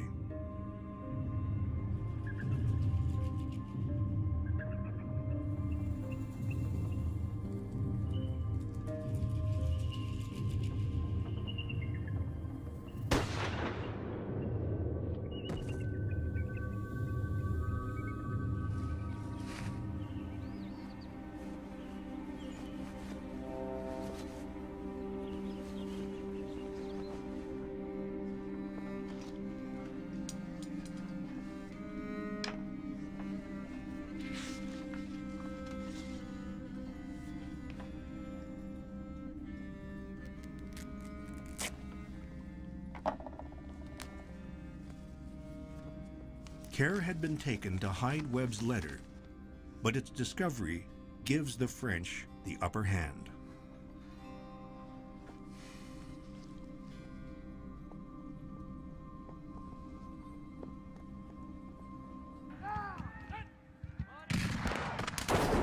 On the morning of August 6th, the siege opens as it had the previous 2 days, with the British bombardment directed at the French advance. But Montcalm's trenches are at last within range of the fort. This time, the French answer back with a burst of cannon and mortar rounds.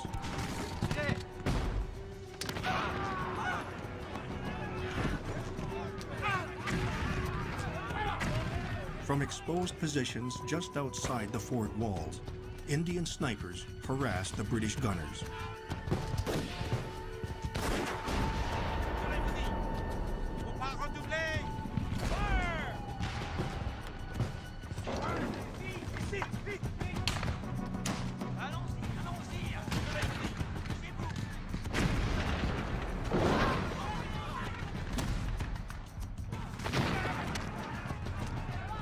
Casualties in the fort are mounting.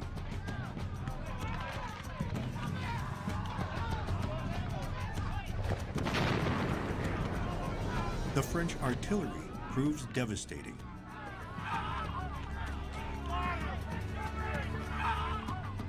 At one point, they hit the fort's flag. When a carpenter attempting to repair it is killed, the symbolism is not lost on either side.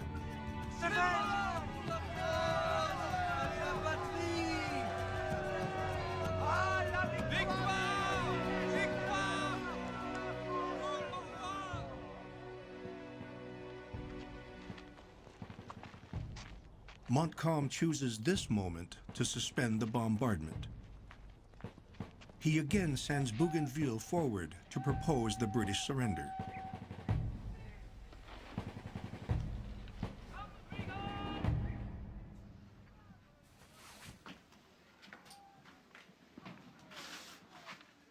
Bougainville delivers Webb's blood-stained message found on the courier.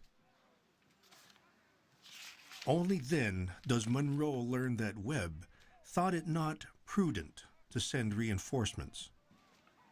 Instead, Webb had advised Monroe to get the best surrender terms possible.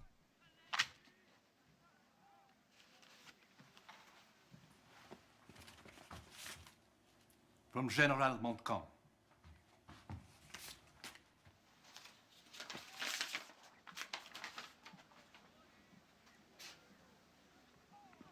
I am sorry for you, sir. I hope General Webb's letter will persuade you to surrender the sooner. I thank you, Captain Bougainville, for your politeness. You've been a most generous enemy. It has been my pleasure.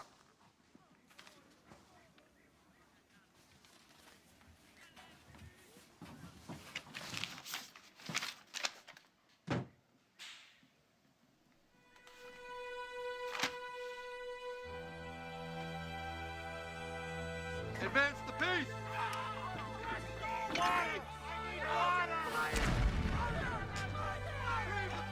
For God's sake, fire!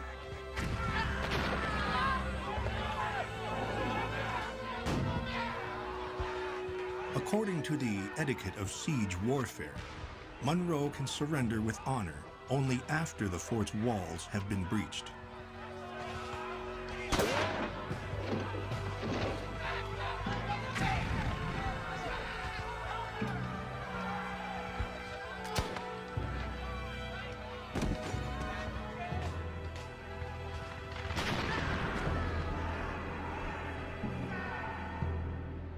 With the walls losing timber, the fort's engineer reports to Monroe.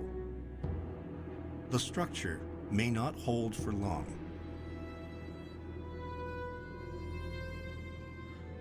More importantly, the morale of Monroe's men is shattered. Most have had little sleep for 5 days. Surrender is Monroe's only choice.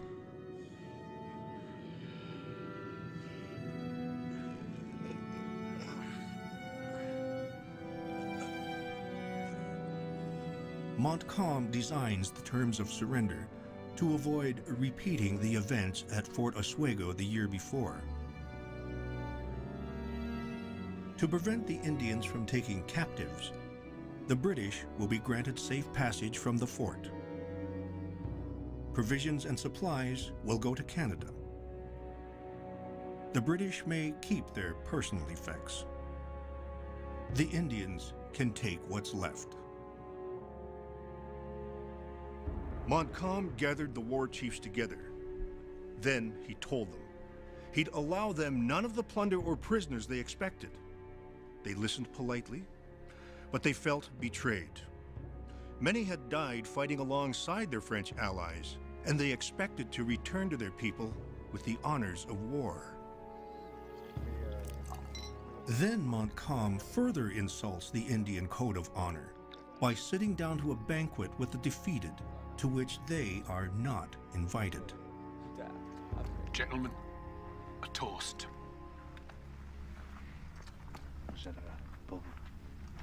To our worthy opponent.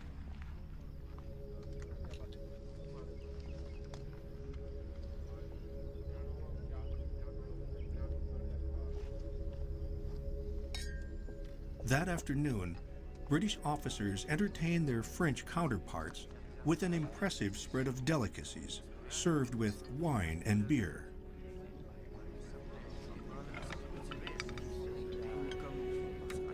The Indians are quickly beginning to see a European conspiracy.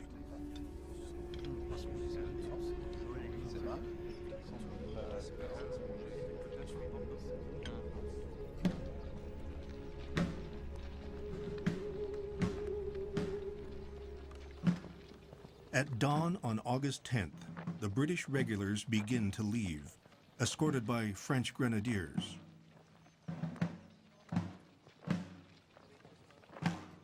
Trailing the regulars is a long, disorganized line of colonial soldiers and camp followers.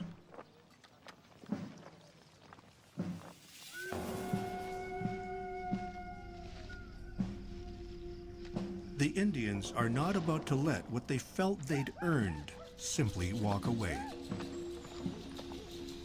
The savages surrounded us, and even took my horse, which I had given to carry off the gun.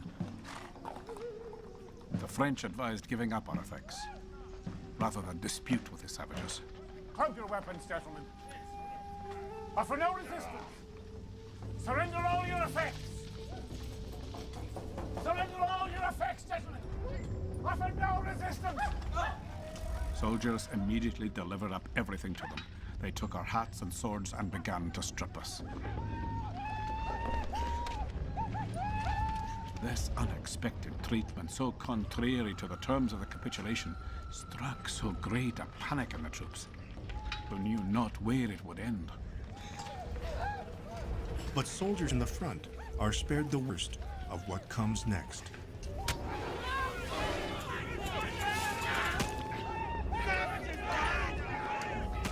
New England troops at the back are set upon from every side.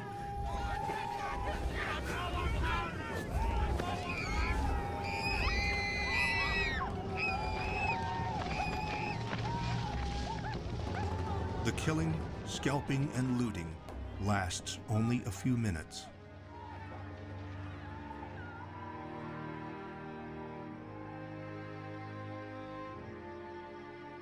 When it was over, wildly exaggerated reports of 1,500 dead fueled outrage among New England colonists. The truth is, about 75 were killed. Of the 500 taken captive, many are ransomed back within a few days. Most of the Indians go home, disgusted and empty-handed, threatening to abandon the French. What should have been a resounding victory instead leaves Canada in crisis. Because if the French can't keep their Indian allies, they can't win the war for North America. It is now 3 years into this war, the French and Indian War.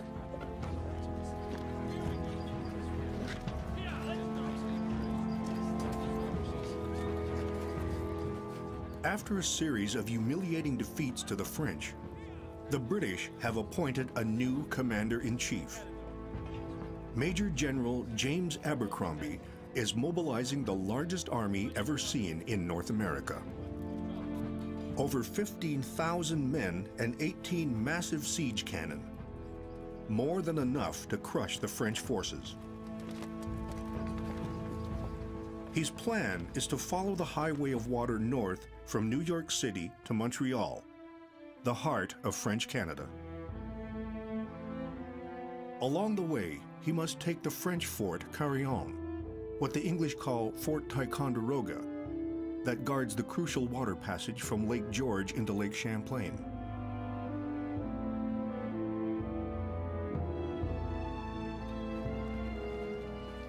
On July 5th, 1758, Abercrombie's fleet set sail toward Ticonderoga. 1,000 boats cover Lake George from one side to the other.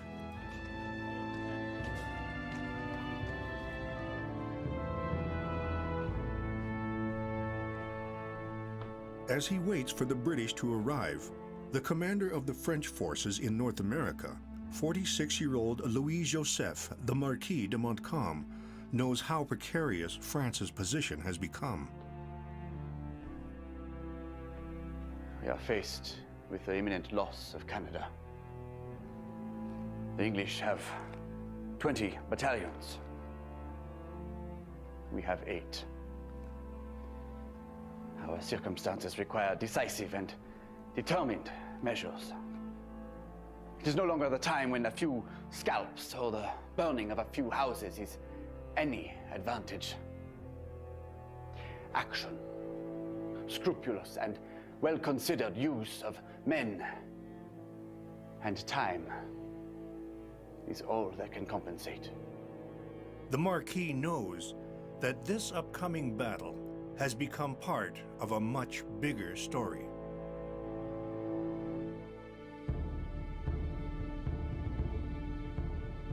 It began in North America, but by 1758, this war is a global conflict. France and Britain and their respective allies are battling in Germany over who will control Northern Europe.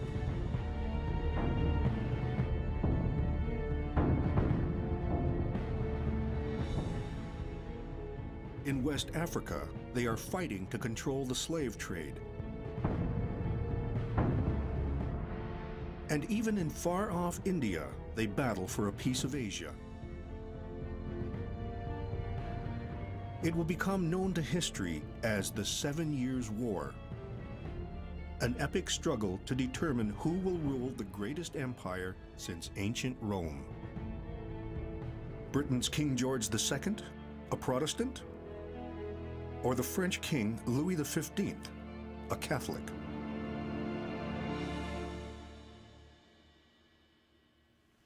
In North America, the outcome of this war should have been easy to predict.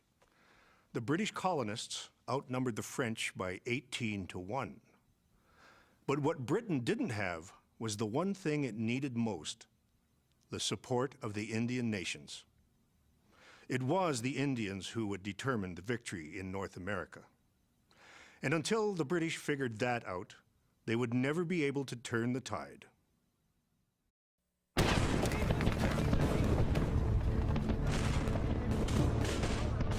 The main action of the war is unfolding in the northeast.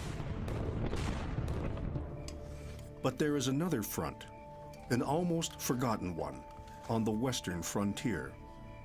That's where George Washington has been posted for 2 years. At age 25, he is commander of the Virginia Regiment, an undermanned force expected to defend the frontier from Indian raids. But his enemy is elusive. The campaign has been unsuccessful and frustrating. I am tired of this place, the inhabitants, and the life I lead here. So far, Washington can claim only one military engagement that wasn't a failure: a skirmish with the French that helped trigger this war.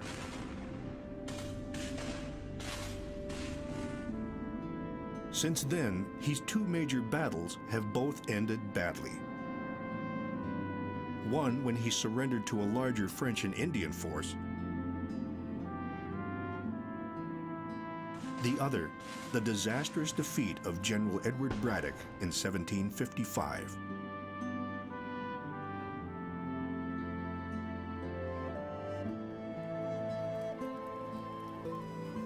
Now Washington's military career is stalled, and his health precarious.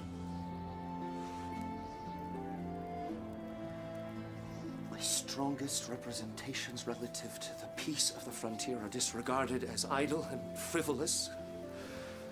My orders, dark, doubtful, and uncertain. Today approved, tomorrow condemned. I am left to proceed at hazard, accountable for the consequences, and blamed without benefit of defense. Worst of all, he feels he and his men are treated as inferiors by the British regular army. However, I am determined to bear up under all the embarrassments some time longer. To plead the case for his men and himself, Washington makes a visit to the new British commander for North America, John Campbell, 4th Earl of Loudon, an aristocratic Scotsman with little patience for colonials.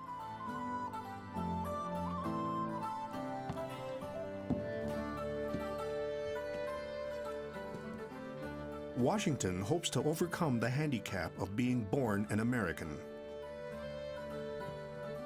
He believes his service on the frontier has earned him an officer's commission in the regular British Army, not merely the provincial forces. Washington writes to the general in preparation for his visit. Although I have not the honor to be known to your lordship, yet your name was familiar to my ear on account of the important services performed to His Majesty in other parts of the world. Do not think, my lord, that I mean to flatter. My nature is honest and free from guile. It doesn't work. Loudon keeps him waiting for several days, then finally grants him an audience. There's no record of what was said, but from all accounts, it didn't go the way Washington had hoped.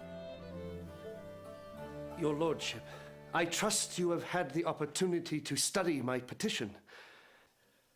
Colonel Washington, I see no reason to alter the current provisions. The regiment performs a useful function on the frontier, and I shall require it to continue in that capacity. But, your lordship... You shall maintain your position at Winchester. It may be the lowest point in the young man's life. 100 men at Enid. George Washington would never again seek a British commission. 100 men at the upper track. Chronically ill with dysentery and worried he has tuberculosis, now Loudon's ordered him to stay on the forgotten western frontier indefinitely. That will be all, Colonel. Thank you. In January 1758, Washington takes sick leave from the army and returns home to run Mount Vernon, the large estate he's inherited. Unlucky in war, he's also unlucky in love. The woman he wanted, a well-known beauty named Sally Fairfax, has married one of his best friends. Meanwhile, Lord Loudon has problems of his own. Loudon needs men and money to fight the French, but the colonial assemblies are not cooperating. Massachusetts is being particularly difficult. How can we, in good conscience, supply our men in this conflict? The colonial legislators are asking for the same rights historically accorded to the British subjects of the king, that they give their consent to being taxed. If his lordship, if anyone, compels us to pay a penny and we submit, then he may compel us to pay £1. A fart for his troops, then. But to Loudon, it's beyond comprehension that these colonials could refuse his orders. But refuse they did. Money and principles were driving a wedge between the British and the colonists. The colonists feared that this expensive war would bankrupt their governments. But more than that, they feared it would destroy their rights. The colonists were putting the Crown on notice that they would not stand to be treated as inferiors. They saw themselves as full-fledged subjects of the king, who just happened to live on the western side of the Atlantic.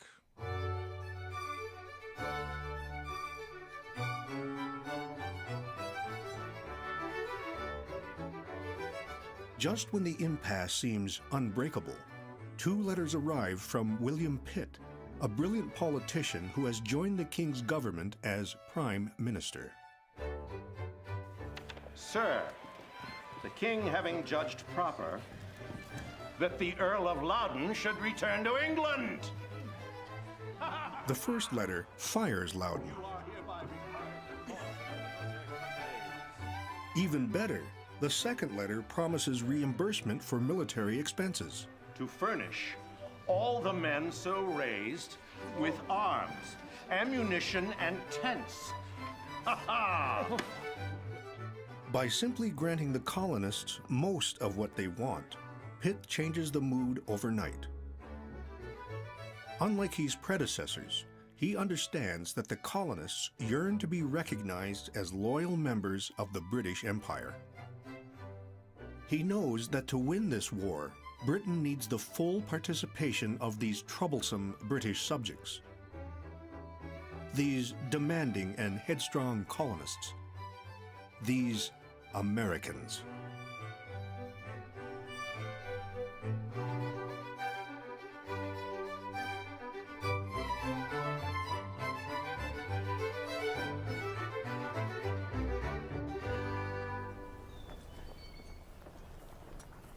Pitt's new policies make all the difference to Britain's ability to fight the war. Thousands of colonials joined General Abercrombie's army. By July 1758, when he is ready to attack Fort Ticonderoga, Abercrombie has a force of nearly 16,000 men, more than the population of Boston. This will be a fully allied effort, provincials fighting alongside British redcoats. On July 6th, General Abercrombie lands his massive army at the northern end of Lake George, just a few miles from Fort Ticonderoga. Unfix your bayonet. Then he halts to regroup and waits a full day. That day provides an unexpected opportunity for the Marquis de Montcalm. Outnumbered 5-1, low on supplies, he knows his fort can't withstand British cannon fire. So he takes a desperate gamble. He orders his men out of the fort and brings them nearly a mile forward toward the British. At the top of a hill, he builds a defensive wall of felled timbers. In front of the wall, Montcalm orders a barrier of sharpened treetops, an abattis.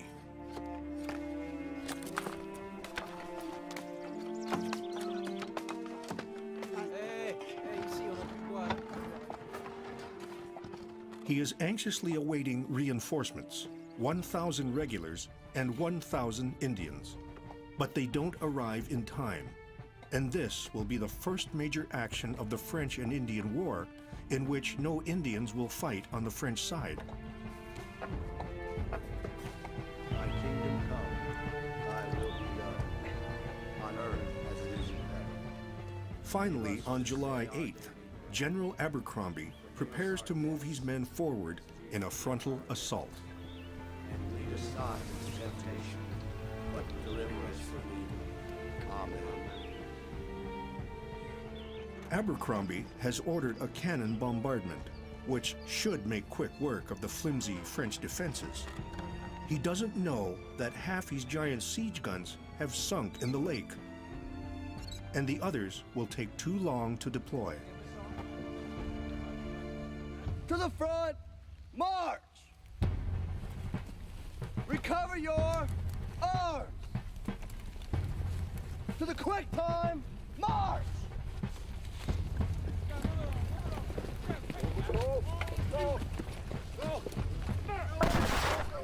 Just after noon, the highly disciplined Redcoats march uphill toward the French entrenchment, supported by American provincials.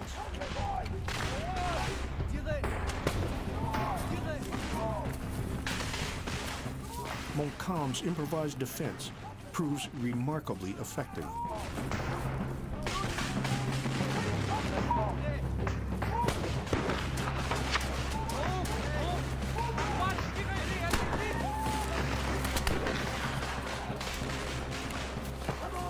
The British are slowed to a crawl.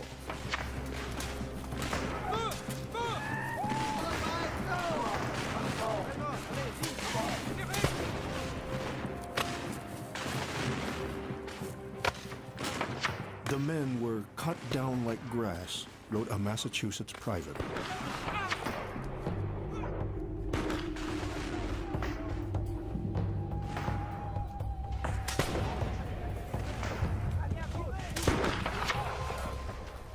The ground was strewed with the dead and dying. A man could not stand erect without being hit, for the balls came by the handful.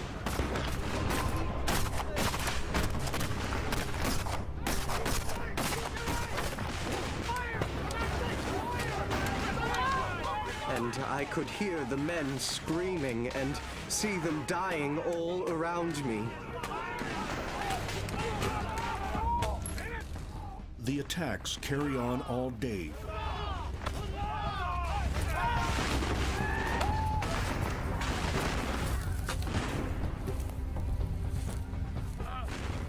The carnage continues for nearly 8 hours. The formidable Scottish Highlanders are the only British forces to get near the French wall, but even they can't prevail.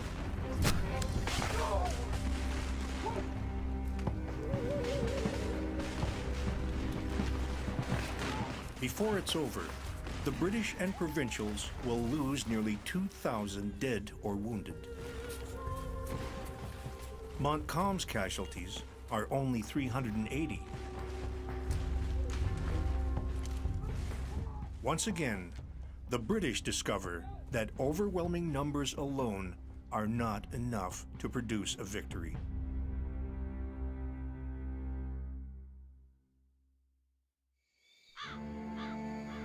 Quel beau jour pour la France. Without Indians and almost without Canadian or colony troops, I have beaten an army of 25,000.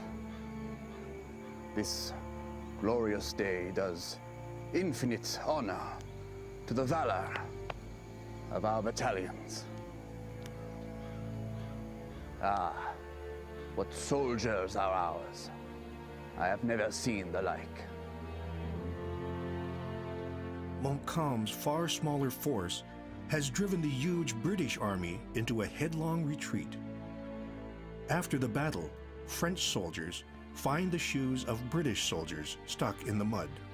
The Redcoats were running so fast, they didn't even stop to retrieve them. But Montcalm's stunning victory is shallow. Without more men and supplies from France, he can't pursue the British. The Marquis sends urgent pleas for help, but he hears little in response.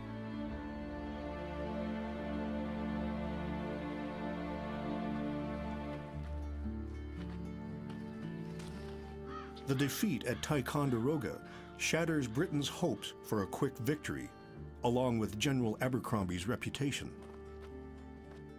In the wake of the disaster, a brash suggestion comes from an unlikely quarter, an American-born colonel named John Bradstreet. Bradstreet suggests a bold strike at the heart of the French-Canadian colony.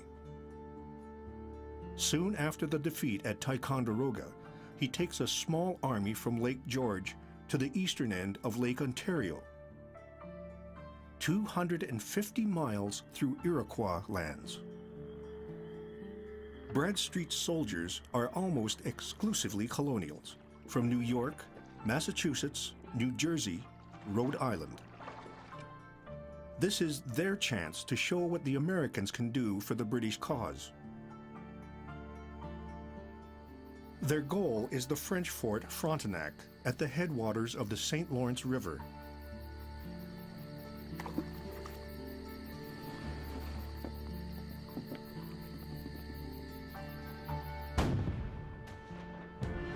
Bradstreet orders an immediate bombardment, leaving the French no opportunity to prepare their defenses. Fort Frontenac surrenders within hours.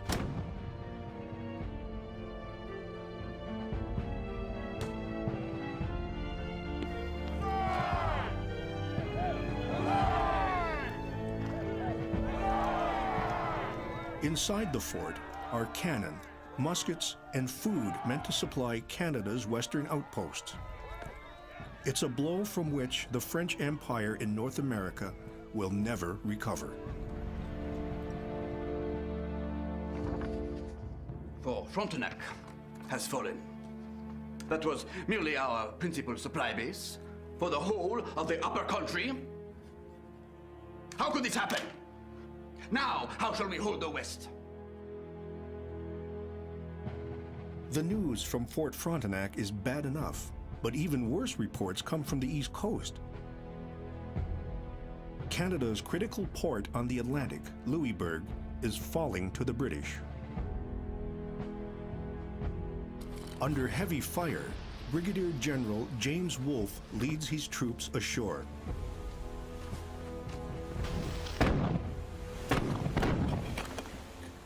For 6 weeks, British and American forces lay siege to the heavily fortified city. The death knell comes when British sailors sneak into the harbor and destroy the last French battleships in Canada.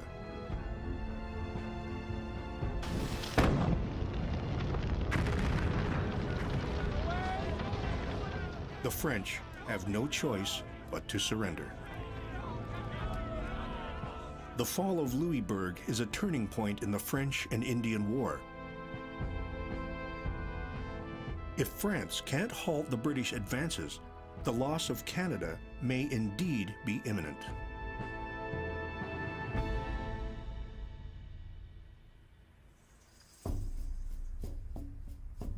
But there is still one place where the British have made no progress at all. The western frontier, where this war began 3 years earlier. What's at stake here is the Ohio country, 200,000 square miles, an area as large as France. To control the Ohio country means dominating one spot in particular, a strategic river junction in Pennsylvania called the Forks of the Ohio River, the place where Pittsburgh stands today. In 1758, the Forks are firmly in French hands. They have built Fort Duquesne, which commands all river traffic in the region. But the French have another potent weapon, their long alliance with the native peoples.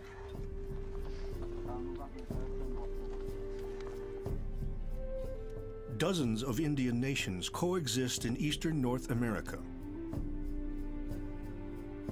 For a century and a half, the French have traded with and fought beside many of them.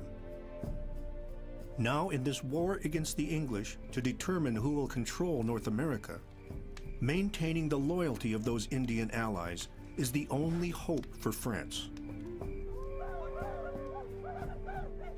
It's a reality that the French commander has a hard time accepting. Montcalm is an old-school general who wants to fight the European way, not la guerre sauvage, as he calls the Indian style of warfare.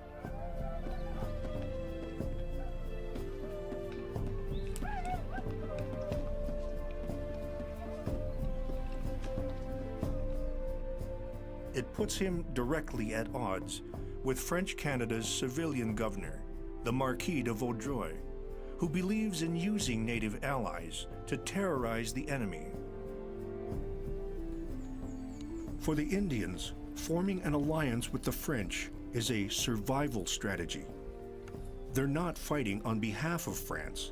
They're fighting to maintain control over the land they see as their birthright. And the French seem less likely than the English to try to take it from them. In the eyes of most British settlers and soldiers, the native people of North America are exotic and savage, ready to scalp, murder, or take whites captive at every opportunity. The truth is, Indians do take white settlers captive on the frontier. But the victims often have less to fear than they think. One of them, Susanna Johnson, left an account of her life as a prisoner of the Abenaki.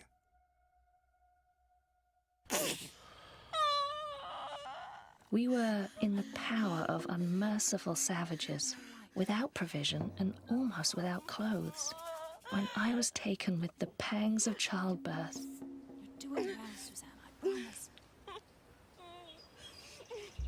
Susanna gives birth during the forced march north. None but a mother can understand my unhappy fortune. She names her baby Captive and wonders if either of them will survive.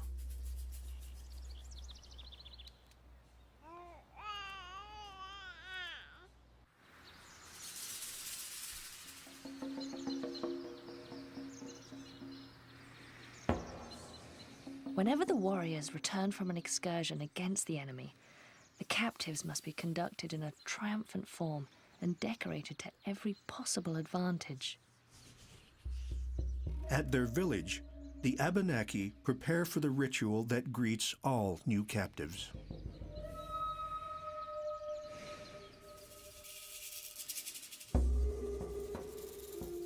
Each Indian took his prisoner by the hand and began to march through the gauntlet.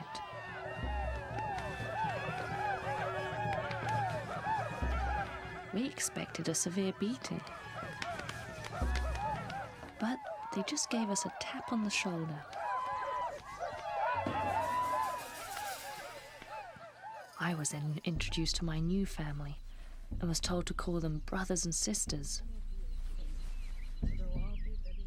Susanna's eventual fate reveals one of the many strange twists this war would bring to North America. After months with her adoptive Abenaki family, she is redeemed, bought by the French, and taken to live as a prisoner of the Canadians in Montreal. Susanna's story is not unusual. The French spend considerable sums to ransom captives from the native peoples. In French Canada, the war has created a severe labor shortage. Captives help fill the gap. While for the Indians, captive taking becomes a desperately needed source of income.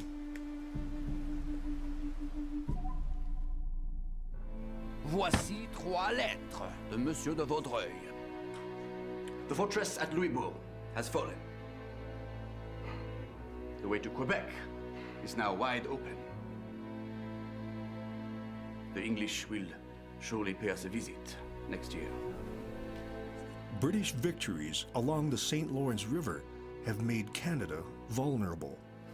Montcalm knows the noose is tightening. We still have Niagara, which is heavily fortified. True. But how shall it be supplied? Monsieur Bradstreet has kindly destroyed our fleet at Frontenac. We must build more ships, or we shall lose control of Lake Ontario. To make matters worse, corrupt officials are sapping the French-Canadian supply system, bleeding the war effort dry. At the center is Francois Bigot, an affable man with a notorious gambling habit.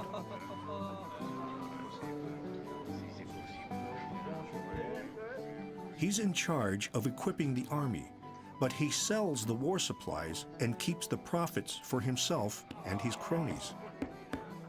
The losers are, of course, the French soldiers. General Montcalm is furious at the greed that cripples his ability to fight the English. The official corruption no longer knows any limits. It devours all the substance of the country. It plays with men's lives. And Montcalm's pleas for help are met with only a token response. The minister has this to say. I have received your letter of 6th April, etc., etc. The king has seen fit to send you 800 recruits. A handful of recruits. I ask for regiments, they send recruits. 2,000 miles away in the Palace of Versailles, it seems that Louis XV and Madame Pompadour, the power behind the throne, are far more invested in their European campaigns than in Canada.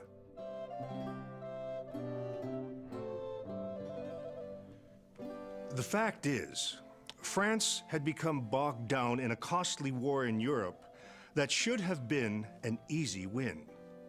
But it didn't work out that way. By 1758, the French treasury was drained, and Louis XV was desperate for a European victory. Montcalm and North America would have to wait. In reply to Montcalm's repeated requests, one of the king's ministers makes the message clear. When the house is on fire, one cannot occupy oneself with the stable, monsieur.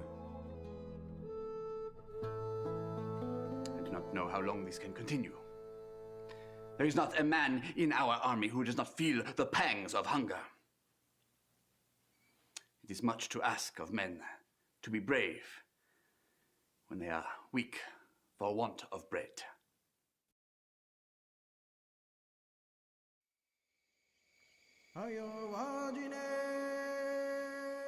It's not just the French soldiers who feel the effects of Montcalm's supply problems. Without gifts of muskets and powder, the French will lose the loyalty of their longtime Indian allies. 3 years of war are already taking a terrible toll on Indian villages.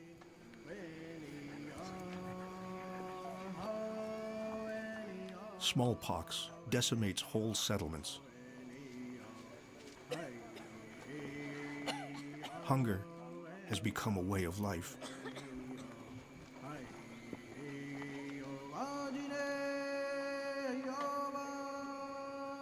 Making peace with the English may be a matter of survival.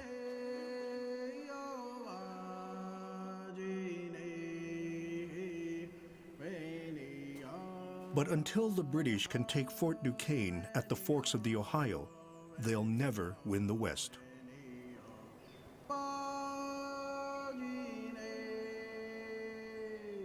General Edward Braddock's devastating failure to take the forks in 1755 has left the British High Command wary. No one wants to repeat Braddock's errors. So in 1758, when the British turn their attention back to Fort Duquesne, they send a general who has no illusions about what he's up against. This country is an immense, uninhabited wilderness, overgrown everywhere so that one cannot see 20 yards. General John Forbes, a determined Scotsman, will carve a road through the wilderness in a methodical way.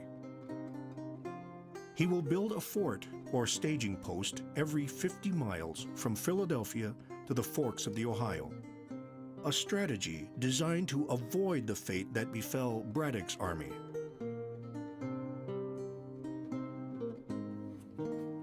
But Forbes realizes that to conquer Fort Duquesne, he will need to do more than just march his army through the forest.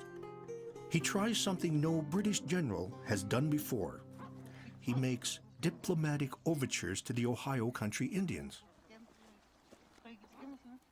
I desire to set a treaty on foot between the Shawnee, the Delaware, and the people of Pennsylvania to deprive the French of their friendship. He will have to reverse decades of native bitterness over English duplicity. And he is seriously ill. General Forbes is determined to see Fort Duquesne fall before he dies. For help, Forbes turns to an unlikely ally, an eastern Delaware chief named Tediuscung. More than 50 years old, Tediuscung has a long and tangled history with both the British and the French.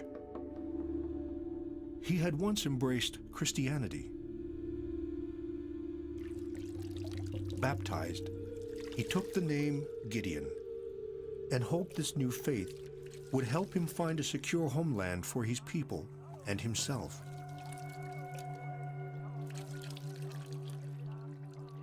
I sit as a bird upon a bough.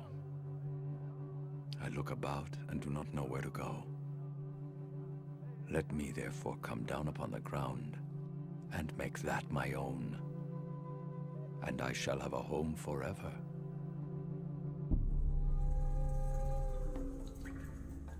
But a year into the French and Indian War, Tediuscung left Christianity behind and turned to war instead, attacking British settlers moving onto land that had been stolen through fraudulent treaties.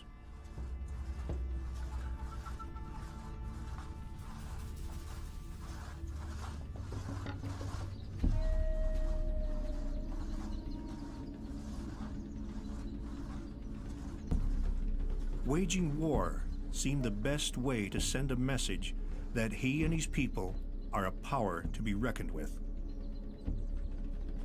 This very ground that is under me was our land and inheritance.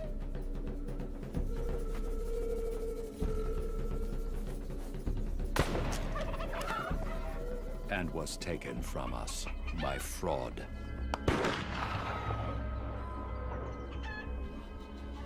And the Indians have suffered for it. We are not such fools. The Indians could make peace, and the Indians could break peace when it is made.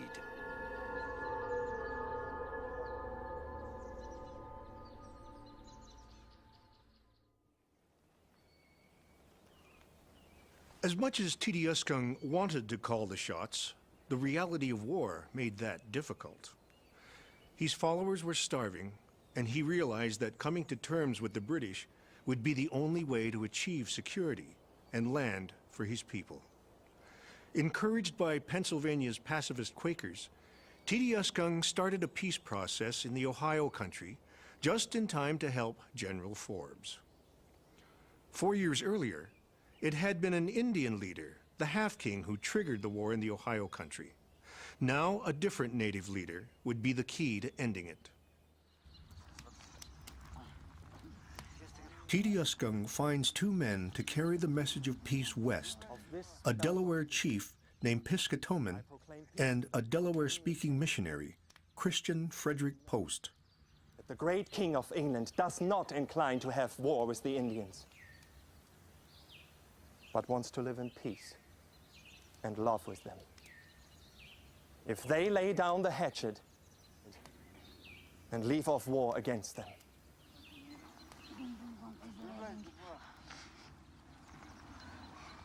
They said to me, "Why do you come to fight in our land?" This makes everybody believe you want to take the land from us. I said I did not intend to take the land from them, but only to drive the French away. The Indians listen, but are skeptical. The English reputation for land swindles is hard to overcome. Forbes' emissaries assure the Indian leaders that this time it will be different.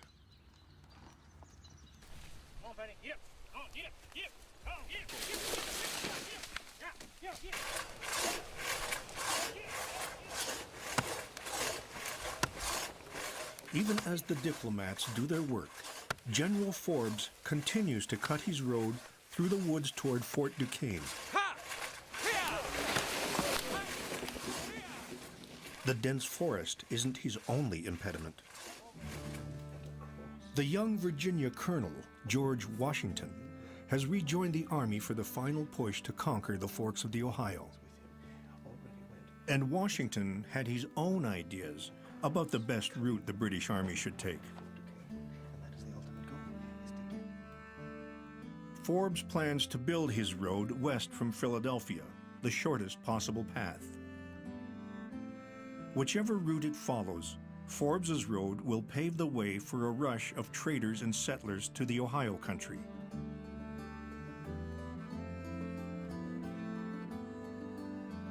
Washington lobbies hard to get Forbes to change his plans and instead follow General Braddock's southern route, which would favor Virginia.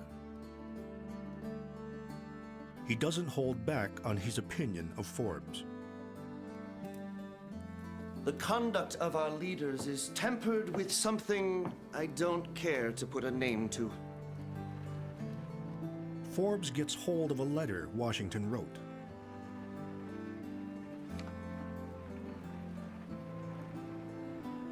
Could not discover the bottom from whence this sprang, until Colonel Washington in a letter thoroughly shows himself the leader of their foolish suggestions. Indeed, I will go further and say they are dupes, or worse, to Pennsylvanian artifice, to whose selfish views I attribute this miscarriage. The Virginians came such a length as to be most singularly impertinent. It has long been the luckless fate of poor Virginia to fall victim to her crafty neighbors. We can now only bewail that blindness and wish for happier times. In the end, Washington doesn't get his way. Forbes Road carves the path that will eventually become the Pennsylvania Turnpike. In the autumn of 1758, Forbes reaps the rewards of his diplomatic efforts. The colonists sign a historic treaty with several Indian nations. The Pennsylvanians pledge no new settlements west of the Allegheny Mountains. The Indians promise peace. Tediuscung is instrumental in bringing the sides together. In return, he is guaranteed thousands of acres for his people to build a farming community. Finally, peaceful coexistence with the white man seems within reach.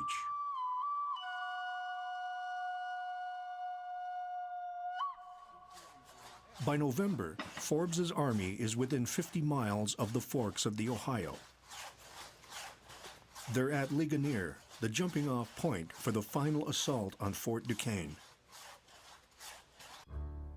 For the first time in 3 years, British scouts can now see the fort and try to gauge the enemy's strength.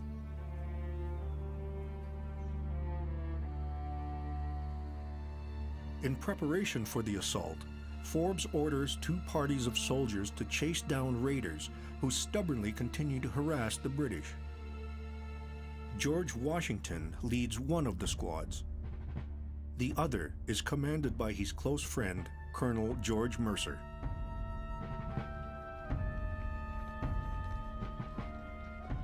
The 2 groups come across each other in heavy fog.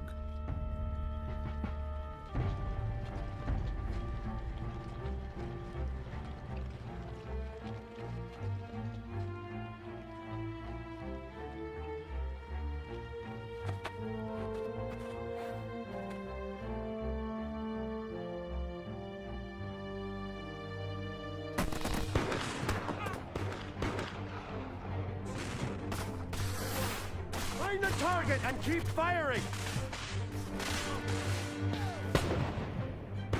It's Mercer! Hold your fire! Hold your fire, men! It's Mercer! When the fog clears for a moment, Washington realizes the terrible mistake. Hold your fire!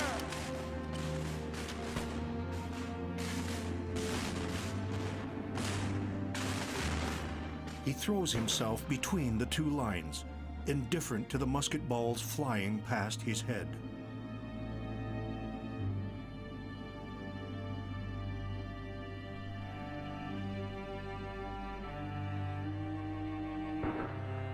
When the friendly fire skirmish was over, 2 officers and 38 men were dead or wounded. Incredibly, George Washington was unhurt. This was only his 4th major military action and not one he could take any pride in. But no one could question his remarkable bravery or his luck. Years later, he recalled that this was the most dangerous moment of his life and speculated that perhaps Providence might have spared him for some other purpose.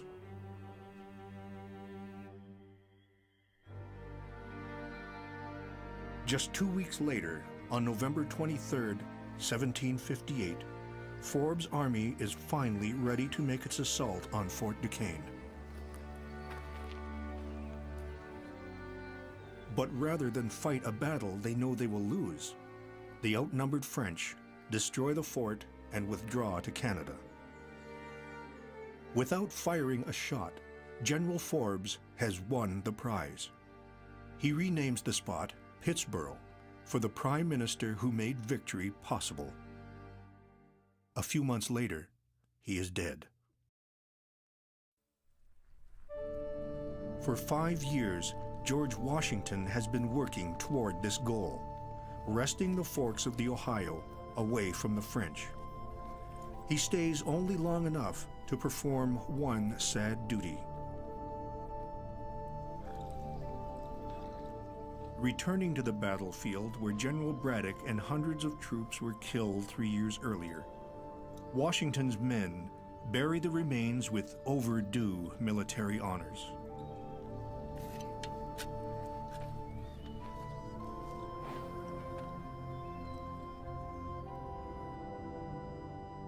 Since this war began, Washington has suffered painful illness and survived several brushes with death. He has made some serious blunders and been part of Britain's worst defeat in North America. But he is coming away with valuable experience forged in the fire of battle, and the lessons he's learned will not be forgotten. At age 27, he decides it's time to let others finish the war. He returns to Mount Vernon. There he will embark on 2 new chapters in his life. One is political. He has recently won a seat in the Virginia House of Burgesses. The other, personal. He's going home to marry Martha Custis, the wealthiest widow in Virginia.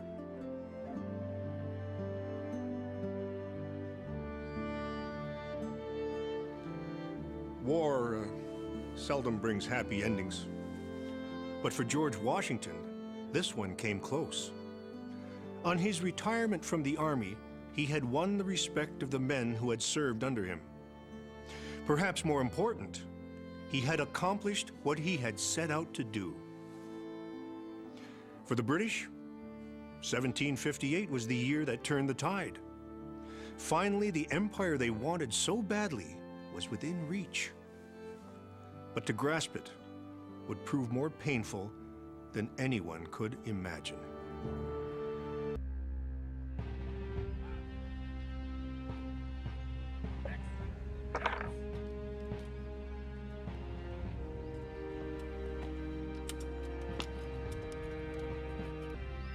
Have you found an opening yet? You're an imbecile.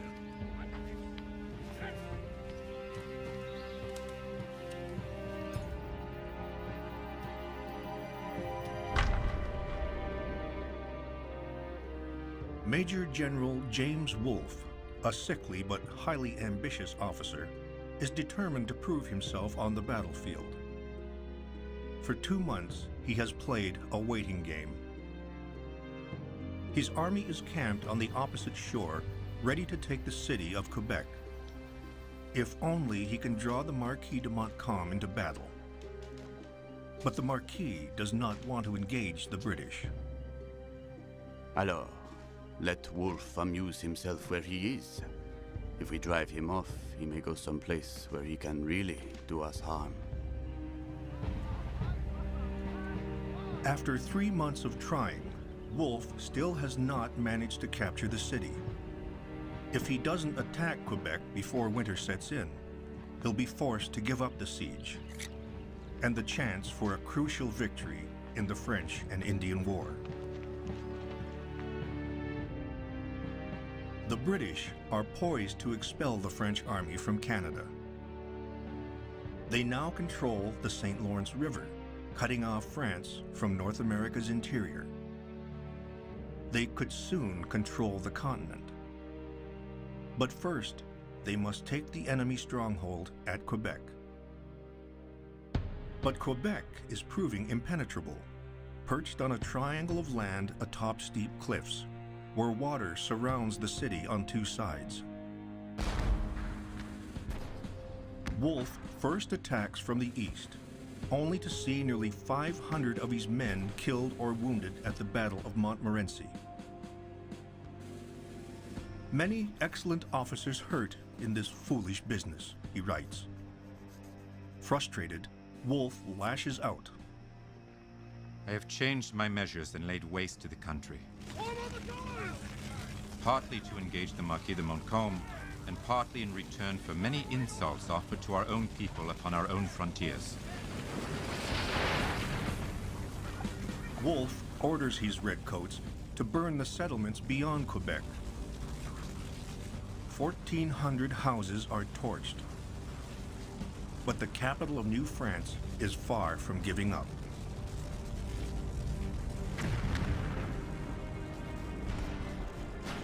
British forces try to bombard Quebec into submission. The fires that engulf the city produce some of the most horrifying moments of the entire war. But in France, Louis XV considers the struggle for North America just one part of a global war with Britain. Instead of reinforcements, he sends Montcalm encouragement, saying, "His Majesty relies completely on your zeal and your knowledge of what can best be done to save Canada." Wolfe grows desperate.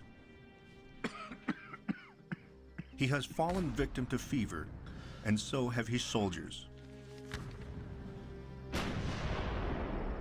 By summer's end, a third of his army is unfit to serve. The British have been shelling the city for 6 weeks. And still, Montcalm will not come out to fight. My antagonist has wisely set himself up in inaccessible entrenchments, so I can't get at him without spilling a torrent of blood, and that perhaps to little purpose.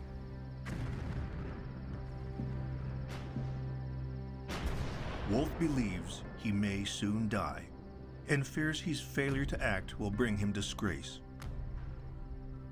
Finally, in September, his attention is drawn to a path leading up steep cliffs to the plains just west of Quebec.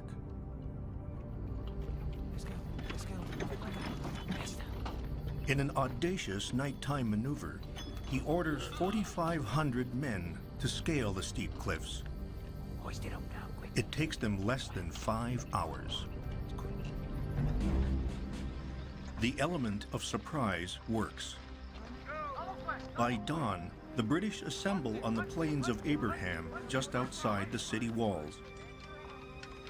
Wolfe employs a novel formation, spreading his men out in 2 ranks instead of the traditional 3 to cover the half-mile width of the plains. Montcalm knows that the British are the more disciplined soldiers. But the British line seems especially thin. He believes that a column of troops can smash it.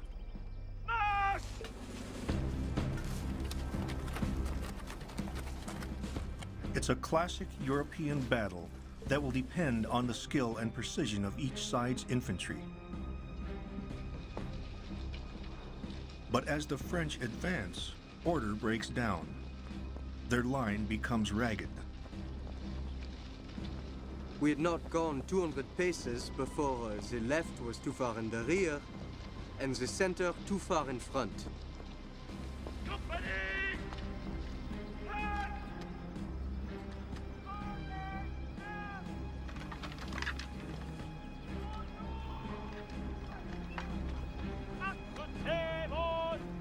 The French begin to fire before they're within range.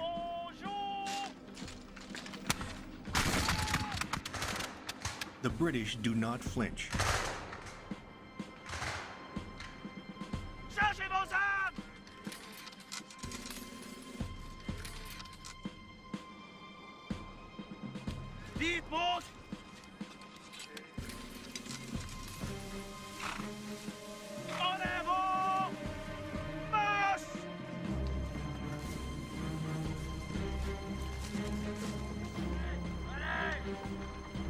Wolfe waits to the last for maximum effect.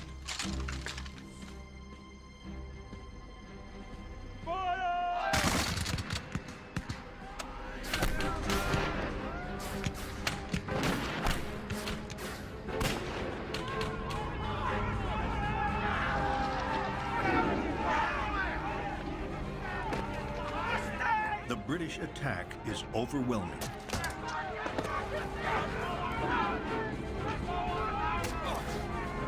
A British sailor would later note, the entire battle lasts no more than 10 minutes.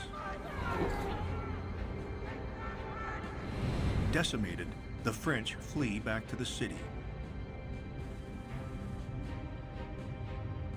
4 days later, they surrender.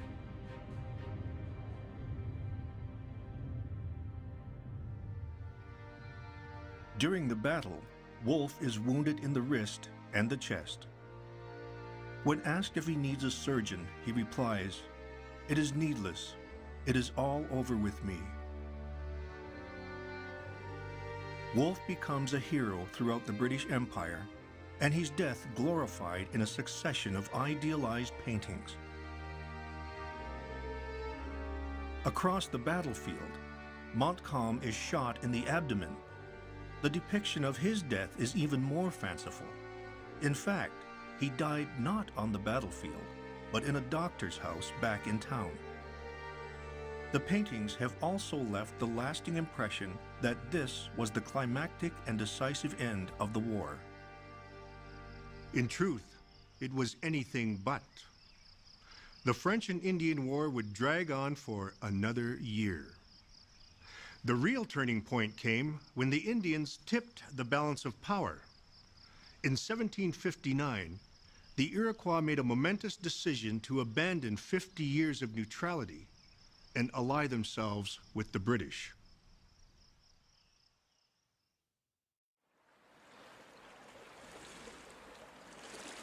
In the summer of 1760, Britain prepares to take the last French holdout at Montreal. To do so, they must navigate the whitewater rapids of the St. Lawrence River. The trip is made all the more dangerous by passing through territory controlled by Canadian Mohawk, allied with the French.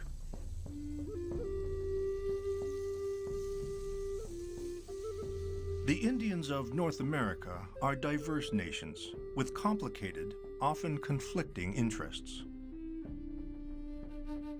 Mohawk in Canada have different allegiances than Mohawk in New York, who are part of a larger confederacy, the Iroquois Six Nations. It's these Indians that side with the British. As the British head down the St. Lawrence River, Iroquois diplomats go from village to village, convincing the Canadian Mohawk to stay neutral. The expedition owes its success to their efforts. But the Iroquois, the most valuable men on the expedition, were despised and distrusted by the Army's commander, General Jeffrey Amherst. Amherst orchestrates an impressive campaign.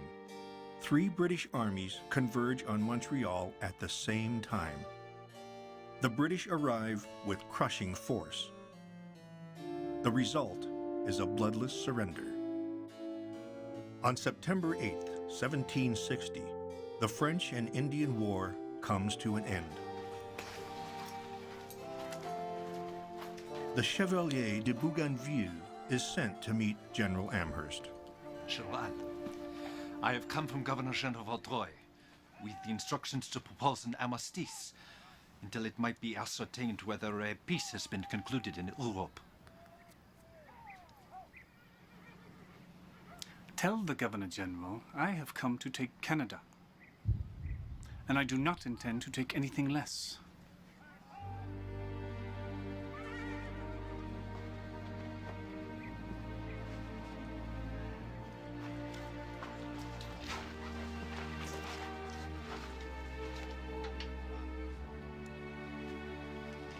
When the French learn that Amherst intends to deny them even the honor of keeping their regimental flags, officers prefer to burn their colors rather than hand them over to the British as trophies. After a century of trade and alliance with the Indians, French influence in North America is at an end. The French and Indian War is finally over. Voltaire would later quip that in surrendering Canada, France had lost only a few acres of snow. It is, of course, much more. Britain's holdings are suddenly transformed into a continental empire of nearly 500 million acres. The territory holds vast potential. But as the British will discover, the fruits of imperial victory can also carry the seeds of an empire's disintegration.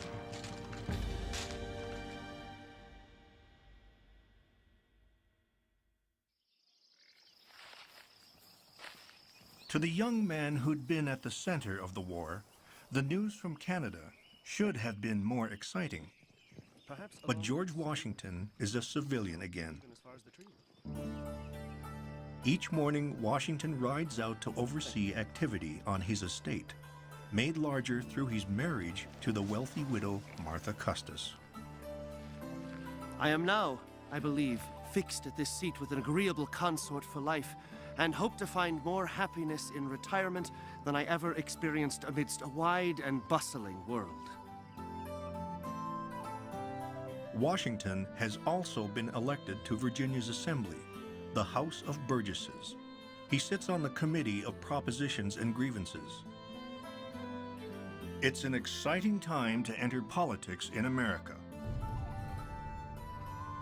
The reason it's exciting is the King's Prime Minister, William Pitt. He had encouraged the colonists to think of themselves as active partners with the Crown in a great imperial enterprise. We asked that you consider that next year... Colonists willingly put up money and manpower for the war. In return, they assumed Parliament recognized it was their right to levy taxes through their elected representatives. It's a misunderstanding that would eventually lead to revolution.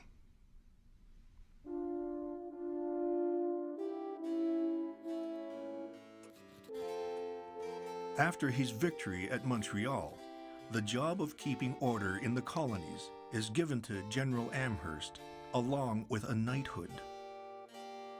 But Britain has not given Sir Geoffrey what he needs to do the job, leaving him to struggle with tight budgets and dwindling manpower. Britain has shifted its manpower away from America. It is now fighting for control of French islands in the West Indies, part of the global conflict known as the 7 Years' War. Britain succeeds in taking French territory in Africa and French trading posts in India. When Spain sides with France, the war spreads to Spanish possessions in the Philippines and elsewhere.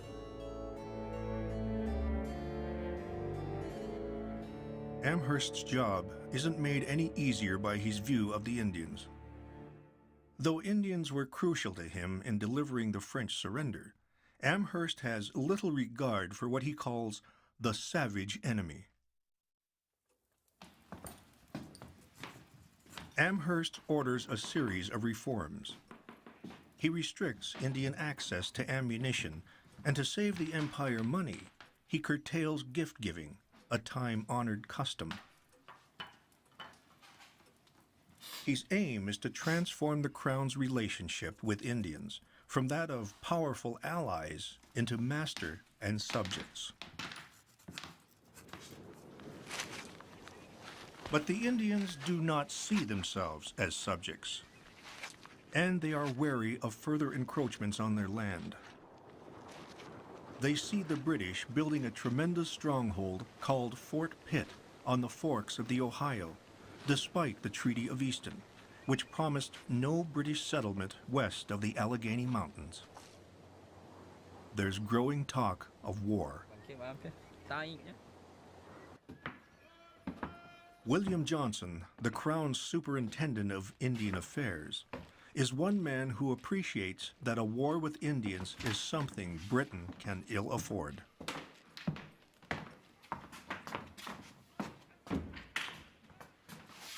Your Excellency, I am pretty well informed by other hands that the Six Nations, Shawnees, and Delaware's Indians are ill-disposed. Mere bugbears. I am persuaded this alarm will end in nothing more than a rash attempt of what they've been threatening for some time. They say we mean to make slaves of them by taking so many posts in the country. I am fully convinced that the only true method of treating those savages is to keep them in proper subjection and punish, without exception, the transgressors. Good day, sir.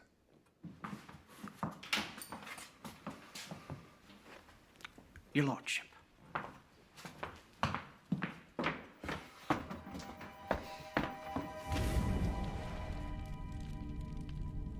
Bonjour, Luigi Nishna, Paddock. Brethren, the English have treated us with much disrespect. In 1763, an Ottawa war chief named Pontiac uses powerful religious ideas to stir his fellow Indians to action. The Master of Life took Nowland by the hand and gave him a fancy hat. Pontiac tells them of the visions of a Delaware Indian prophet named Nowland and his encounter with their creator, the Master of Life. The Master of Life spoke to him.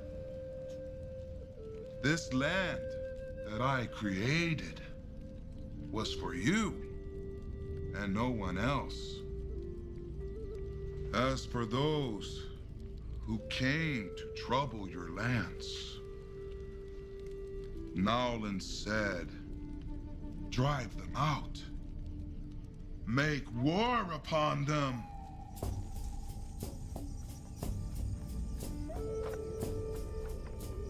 War belts spread Pontiac's message. Indians who once played the two European empires against each other now band together against the British. This would be a new war.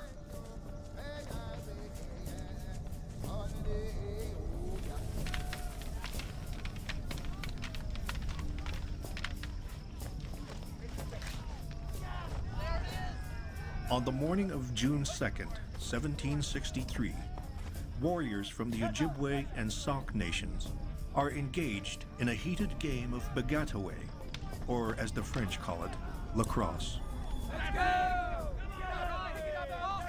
The game is entering its third day outside Fort Michilimackinac on the northernmost reaches of modern-day Michigan.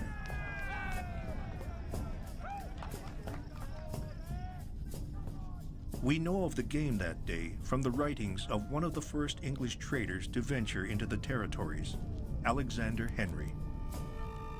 I did not go to see the match, which was to be played outside the fort, but rather employed myself in writing letters.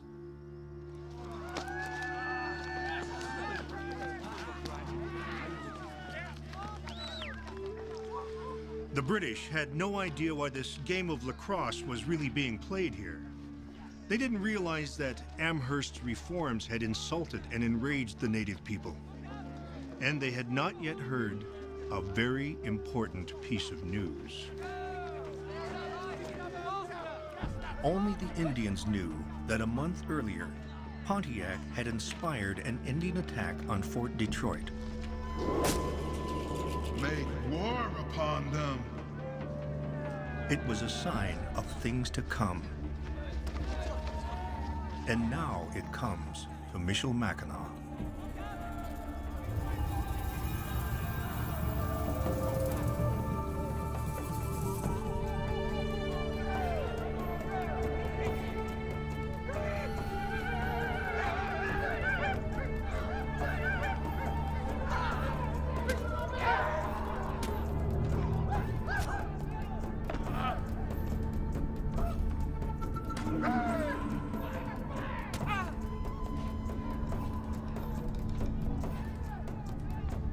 Going instantly to my window, I saw a group of Indians within the fort. They were furiously cutting down and scalping every Englishman they found. The dying were writhing and shrieking under the knife and tomahawk.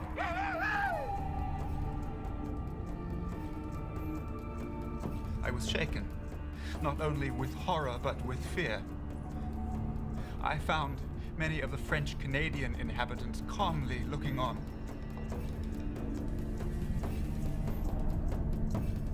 The attack at Michilimackinac would be repeated as one British outpost after another falls to the Indians, and this new war spreads across the land. Under Amherst's command, the British managed to lose all but 3 of their major forts in the backcountry to Indians inspired by Pontiac. Hundreds of soldiers and thousands of civilians are killed or taken captive.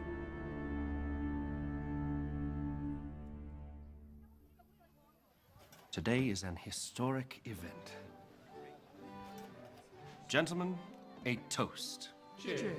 Coincidentally, on that same day in 1763, George Washington joins a group of Virginians in a land venture to colonize the Ohio country. They seek a land grant of nearly 4,000 square miles. Washington and his partners hope it will bring them wealth and the status they crave as English gentlemen. But there's a problem. 5 years earlier, in the Treaty of Easton, Britain promised the Indians that whites would not settle west of the Allegheny Mountains. But this claim lies hundreds of miles beyond the Alleghenies, in what is today Indiana. Cheers. To men like Washington, though, the Treaty of Easton was just a local agreement that didn't affect their land claim. Washington was looking to the future, to the day when the British would establish new colonies in the heart of the continent. And he wasn't adverse to being in on the ground floor.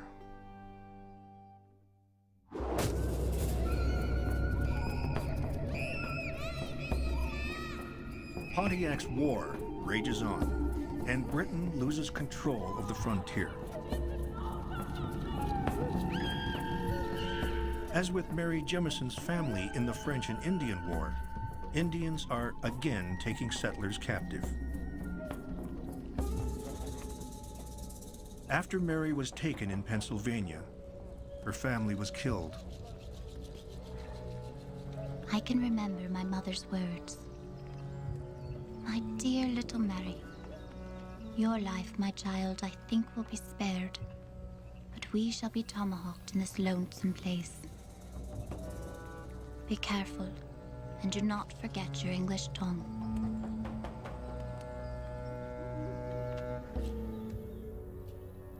Mary was taken to a Seneca village and adopted into the tribe. With the frontier in turmoil again, producing more stories like Mary's, pressure mounts on Geoffrey Amherst to do something.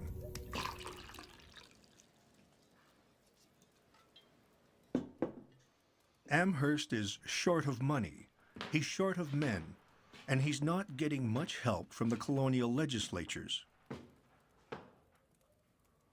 Now Sir Geoffrey raises the possibility of a weapon he would never consider using against a European foe.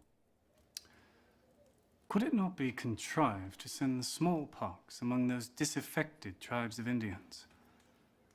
We must on this occasion use every stratagem in our power to reduce them.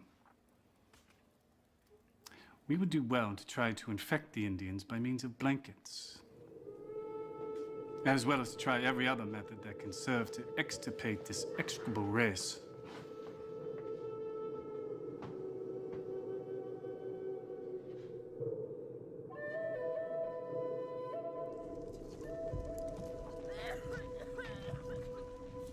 In fact, smallpox has already ravaged the Indians. Amherst's orders make little difference.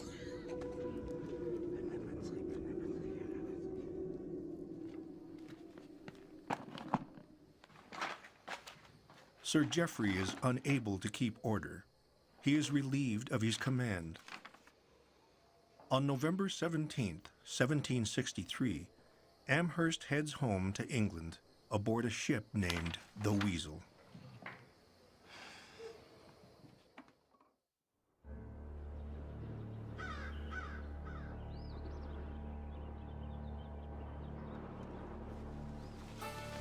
Although Indian raids have subsided, the Pennsylvania frontier remains tense. In early December, Matthew Smith and friends from Paxton, Pennsylvania, report an exaggerated rumor of hostile Indians nearby. In fact, the Indians of Conestoga are peaceful farmers. We cautiously crawled to get a view. I saw Indians armed. They were strangers. They outnumbered us by dozens. On December 14th, 50 armed vigilantes descend on Conestoga. Instead of dozens, only 6 Indians were in the camp.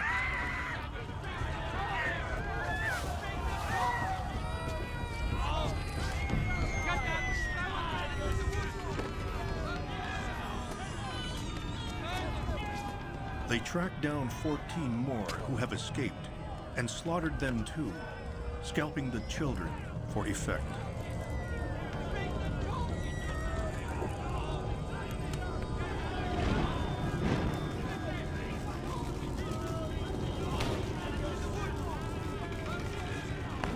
The Paxton boys spread the word that they intend to kill every Indian in Pennsylvania.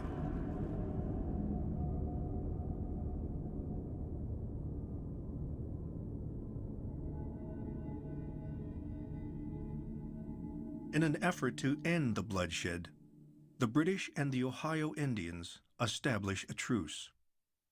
A treaty is signed and hundreds of captives taken by Indians are returned, some against their will.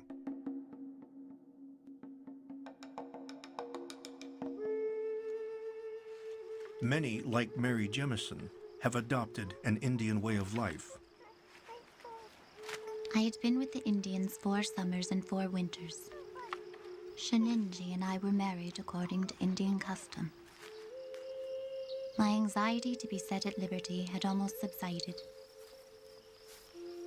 To encourage the return of captives, the King of England offers a bounty. In Mary, a neighboring Dutchman sees a chance to make some money.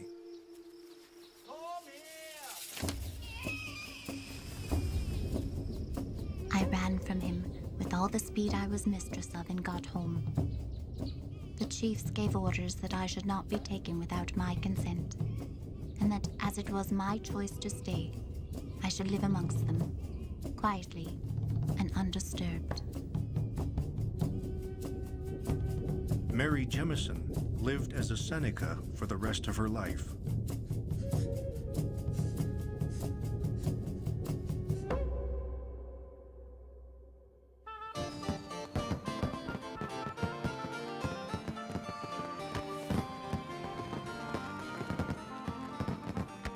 In February 1763, Britain and France signed the Treaty of Paris, ending at last the 7 Years' War. King George III now rules more territory across the globe than was ever held by the Roman Empire. But the territory in North America is now so vast, the British must find a new way to manage it. The king issues the Royal Proclamation of 1763. Among its provisions is a new boundary. The proclamation goes even further than the Treaty of Easton, asserting that all lands west of the Appalachians, the heart of the continent, are reserved for the Indians. And yet, more immigrants than ever are settling in the backcountry. In the 1760s, the Ohio country plays host to a new migration from Britain and other parts of Europe. Newcomers cut their way into North America's interior, often marking the corners of their land claims with their initials. The migration was fueled by letters from friends and relatives who had served with British forces during the French and Indian War. Colonials had been fighting for access to the continent's vast interior. After all, that's what they thought the war was all about.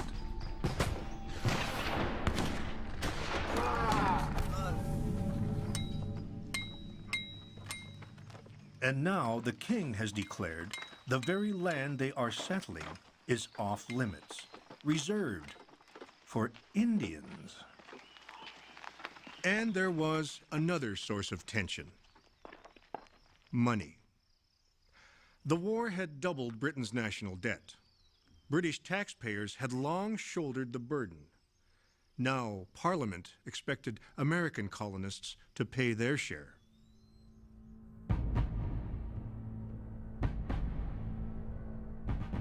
A small tax on paper, the Stamp Act, causes an unexpectedly violent reaction in the colonies. Riots break out.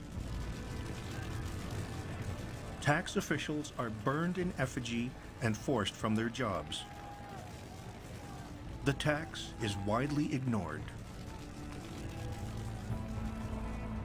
Why is the reaction so incendiary? The root of colonial frustrations can be traced to the French and Indian War. As far back as 1755, General Braddock had met resistance when he demanded the colonists pay toward the cost of the war. You cannot tell me you have not the power to make these little assemblies do the king's will. The relationship changed when William Pitt became the king's prime minister and treated the colonists with respect. Letters, gentlemen, from London. They had been happy to contribute to the war effort as long as they were considered full partners in the empire with the same rights as people in Britain. But now, Parliament imposes this new tax without their consent. The colonists feel betrayed.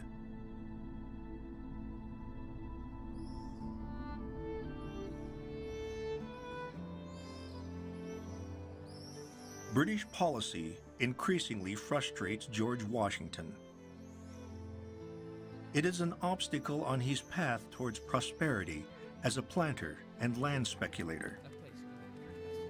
In the fall of 1770, Washington visits his land surveyor, who has lined up some choice parcels in the Ohio country. His journey takes him back to the places where he had once fought for the British Empire. Near the forks of the Ohio, where he had barely survived the first real battle of the war at Fort Necessity.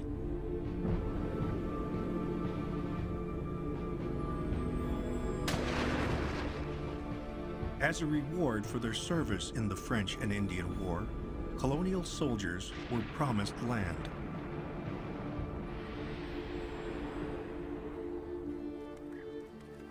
Washington is here today to reap his reward. But because the Royal Proclamation of 1763 preserves the West for the Indians, he knows he can't take possession. Yet. Like many people, he believes it won't be long before he can. On his trip, Washington dines at Fort Pitt. I saw some exceeding fine land. There is an opening prospect in the backcountry for adventurers, where an enterprising man with very little money may lay the foundation of a noble estate in new settlements for himself and posterity. And what of the proclamation line? Are we not to protect the Indian lands? Surely we must give the Indians something if we are to keep the peace. I can never look upon that proclamation in any other light but as a temporary expedient to quiet the minds of the Indians. It must fall, surely, in a few years. The Crown itself has not yet consented. Consent or no, they're settling it as fast as a wildfire. Last year, I'm sure there were between 4,000 and 5,000. And all this spring and summer, the roads are lined with wagons, all moving to the Ohio. Any person who neglects the opportunity of hunting out good lands and, in some measure, marking and distinguishing them as their own will never regain the opportunity.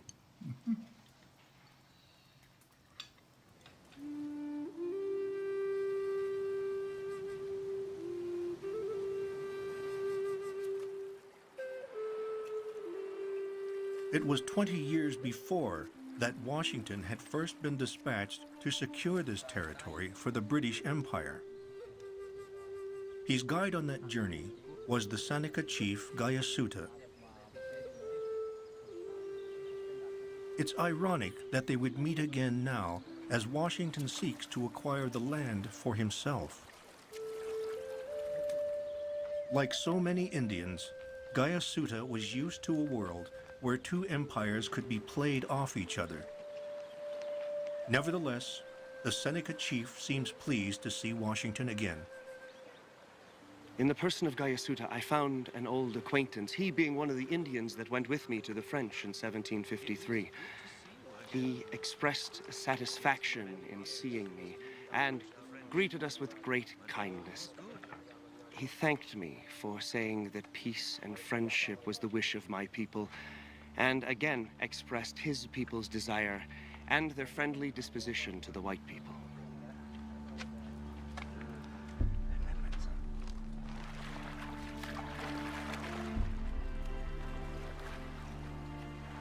Despite their friendliness, Gayasuta knows that Washington is not here merely to pay a social call, but to acquire land.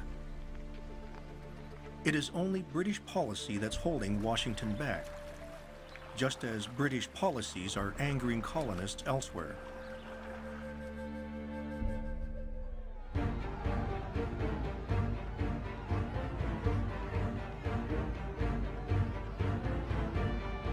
In New England, a clash of expectations leads to mounting tension.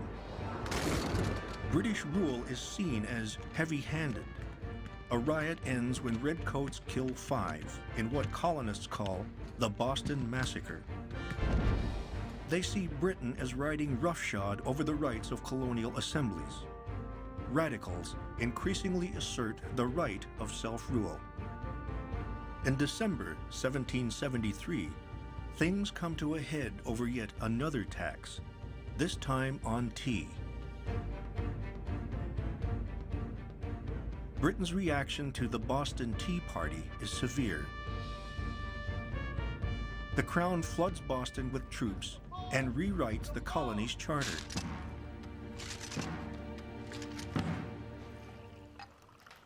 Even moderates like Washington find these developments disturbing.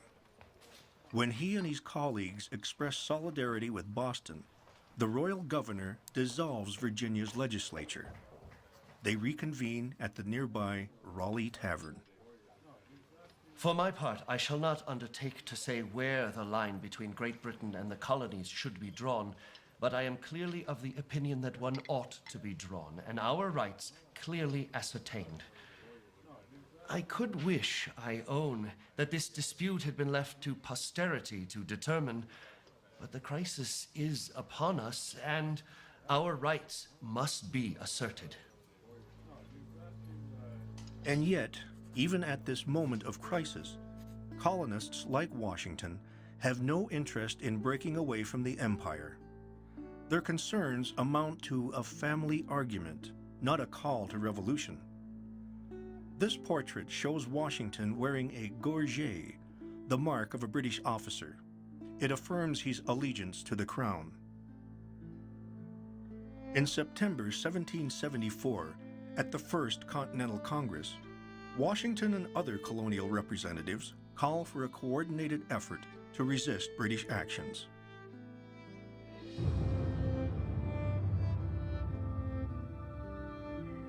Relations with Britain continue to deteriorate. And Washington is drawn further into the fray. A stream of admirers come to Mount Vernon to seek his political and military counsel.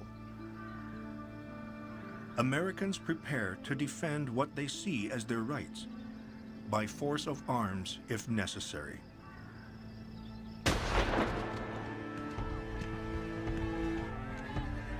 In April 1775, fighting erupts in Massachusetts between colonial and British forces.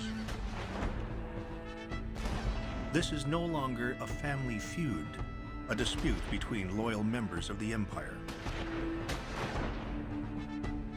Once blood has been shed, there's no going back.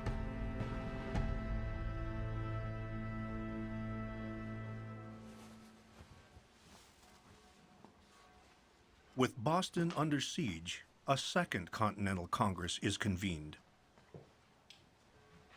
Washington no longer aspires to be a British gentleman. He used to order his suits cut to the latest styles in London. To this Congress, he wears the uniform he designed for Virginia's new militia. It has been 20 years since the young, naive colonel set off into the backcountry to join a battle sparking an epic struggle. Now he anticipates a new battle. The Second Continental Congress must organize a war and decide who will lead it.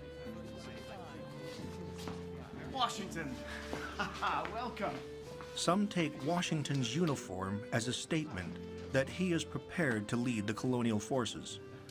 John Adams notes, his great experience and abilities in military matters is of much service to us.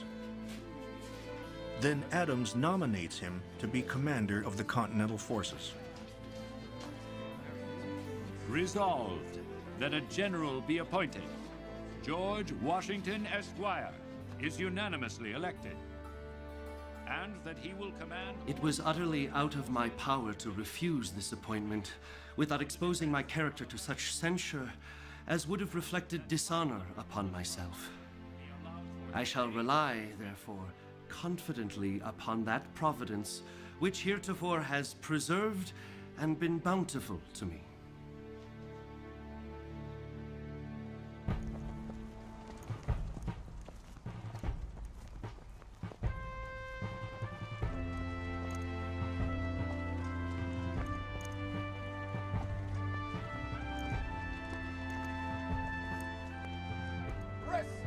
A year later, Washington is preparing ragtag Continental troops for battle.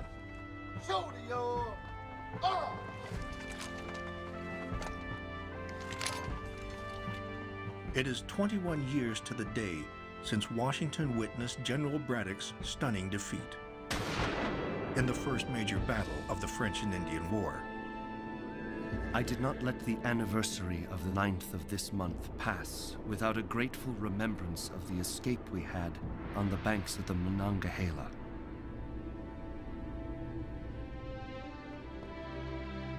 It is the same providence that spared him that horrendous day, Washington hopes, which will see them through the battle to come.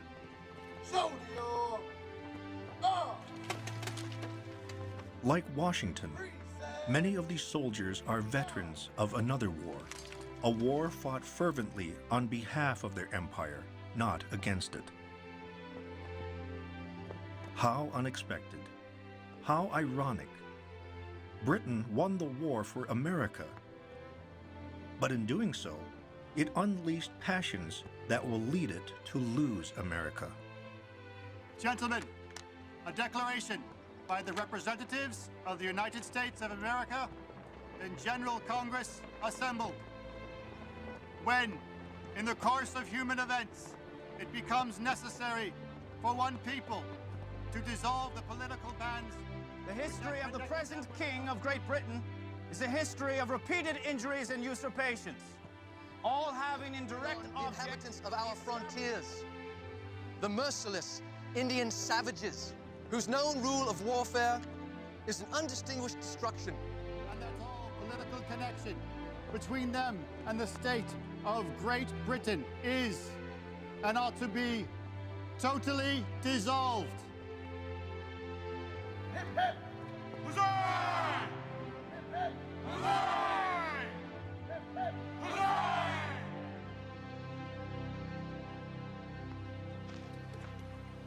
Ana, otene, gandan. That same month, at the forks of the Ohio, the heart of events for the past 23 years, colonial representatives meet with Gayasuta. You have not told us. He tries to assert Indian dominion over the land. We will not suffer, either the English or Americans, to march an army through our country. I am appointed by the Six Nations to take care of this country. And I will. And he tries. To maintain the independence of his people, Gayasuta needs a powerful ally. But the French are gone forever, and the British would abandon the Indians to their fate. Under President Washington, Americans forced the Indians off the lands that Gayasuta vowed to defend. In 1754, no one in America imagined that a backwoods territorial dispute would end up transforming the world. But the French and Indian War did just that. By eliminating France's empire in North America, by allowing British leaders to believe they could exercise power without restraint, by convincing colonists they had no choice but to resist that power, even to the point of revolution, and by depriving Indian people of the allies needed to help protect their land and their autonomy. No one expected any of this to happen, but by changing the face of the continent, the French and Indian War became the war that made America.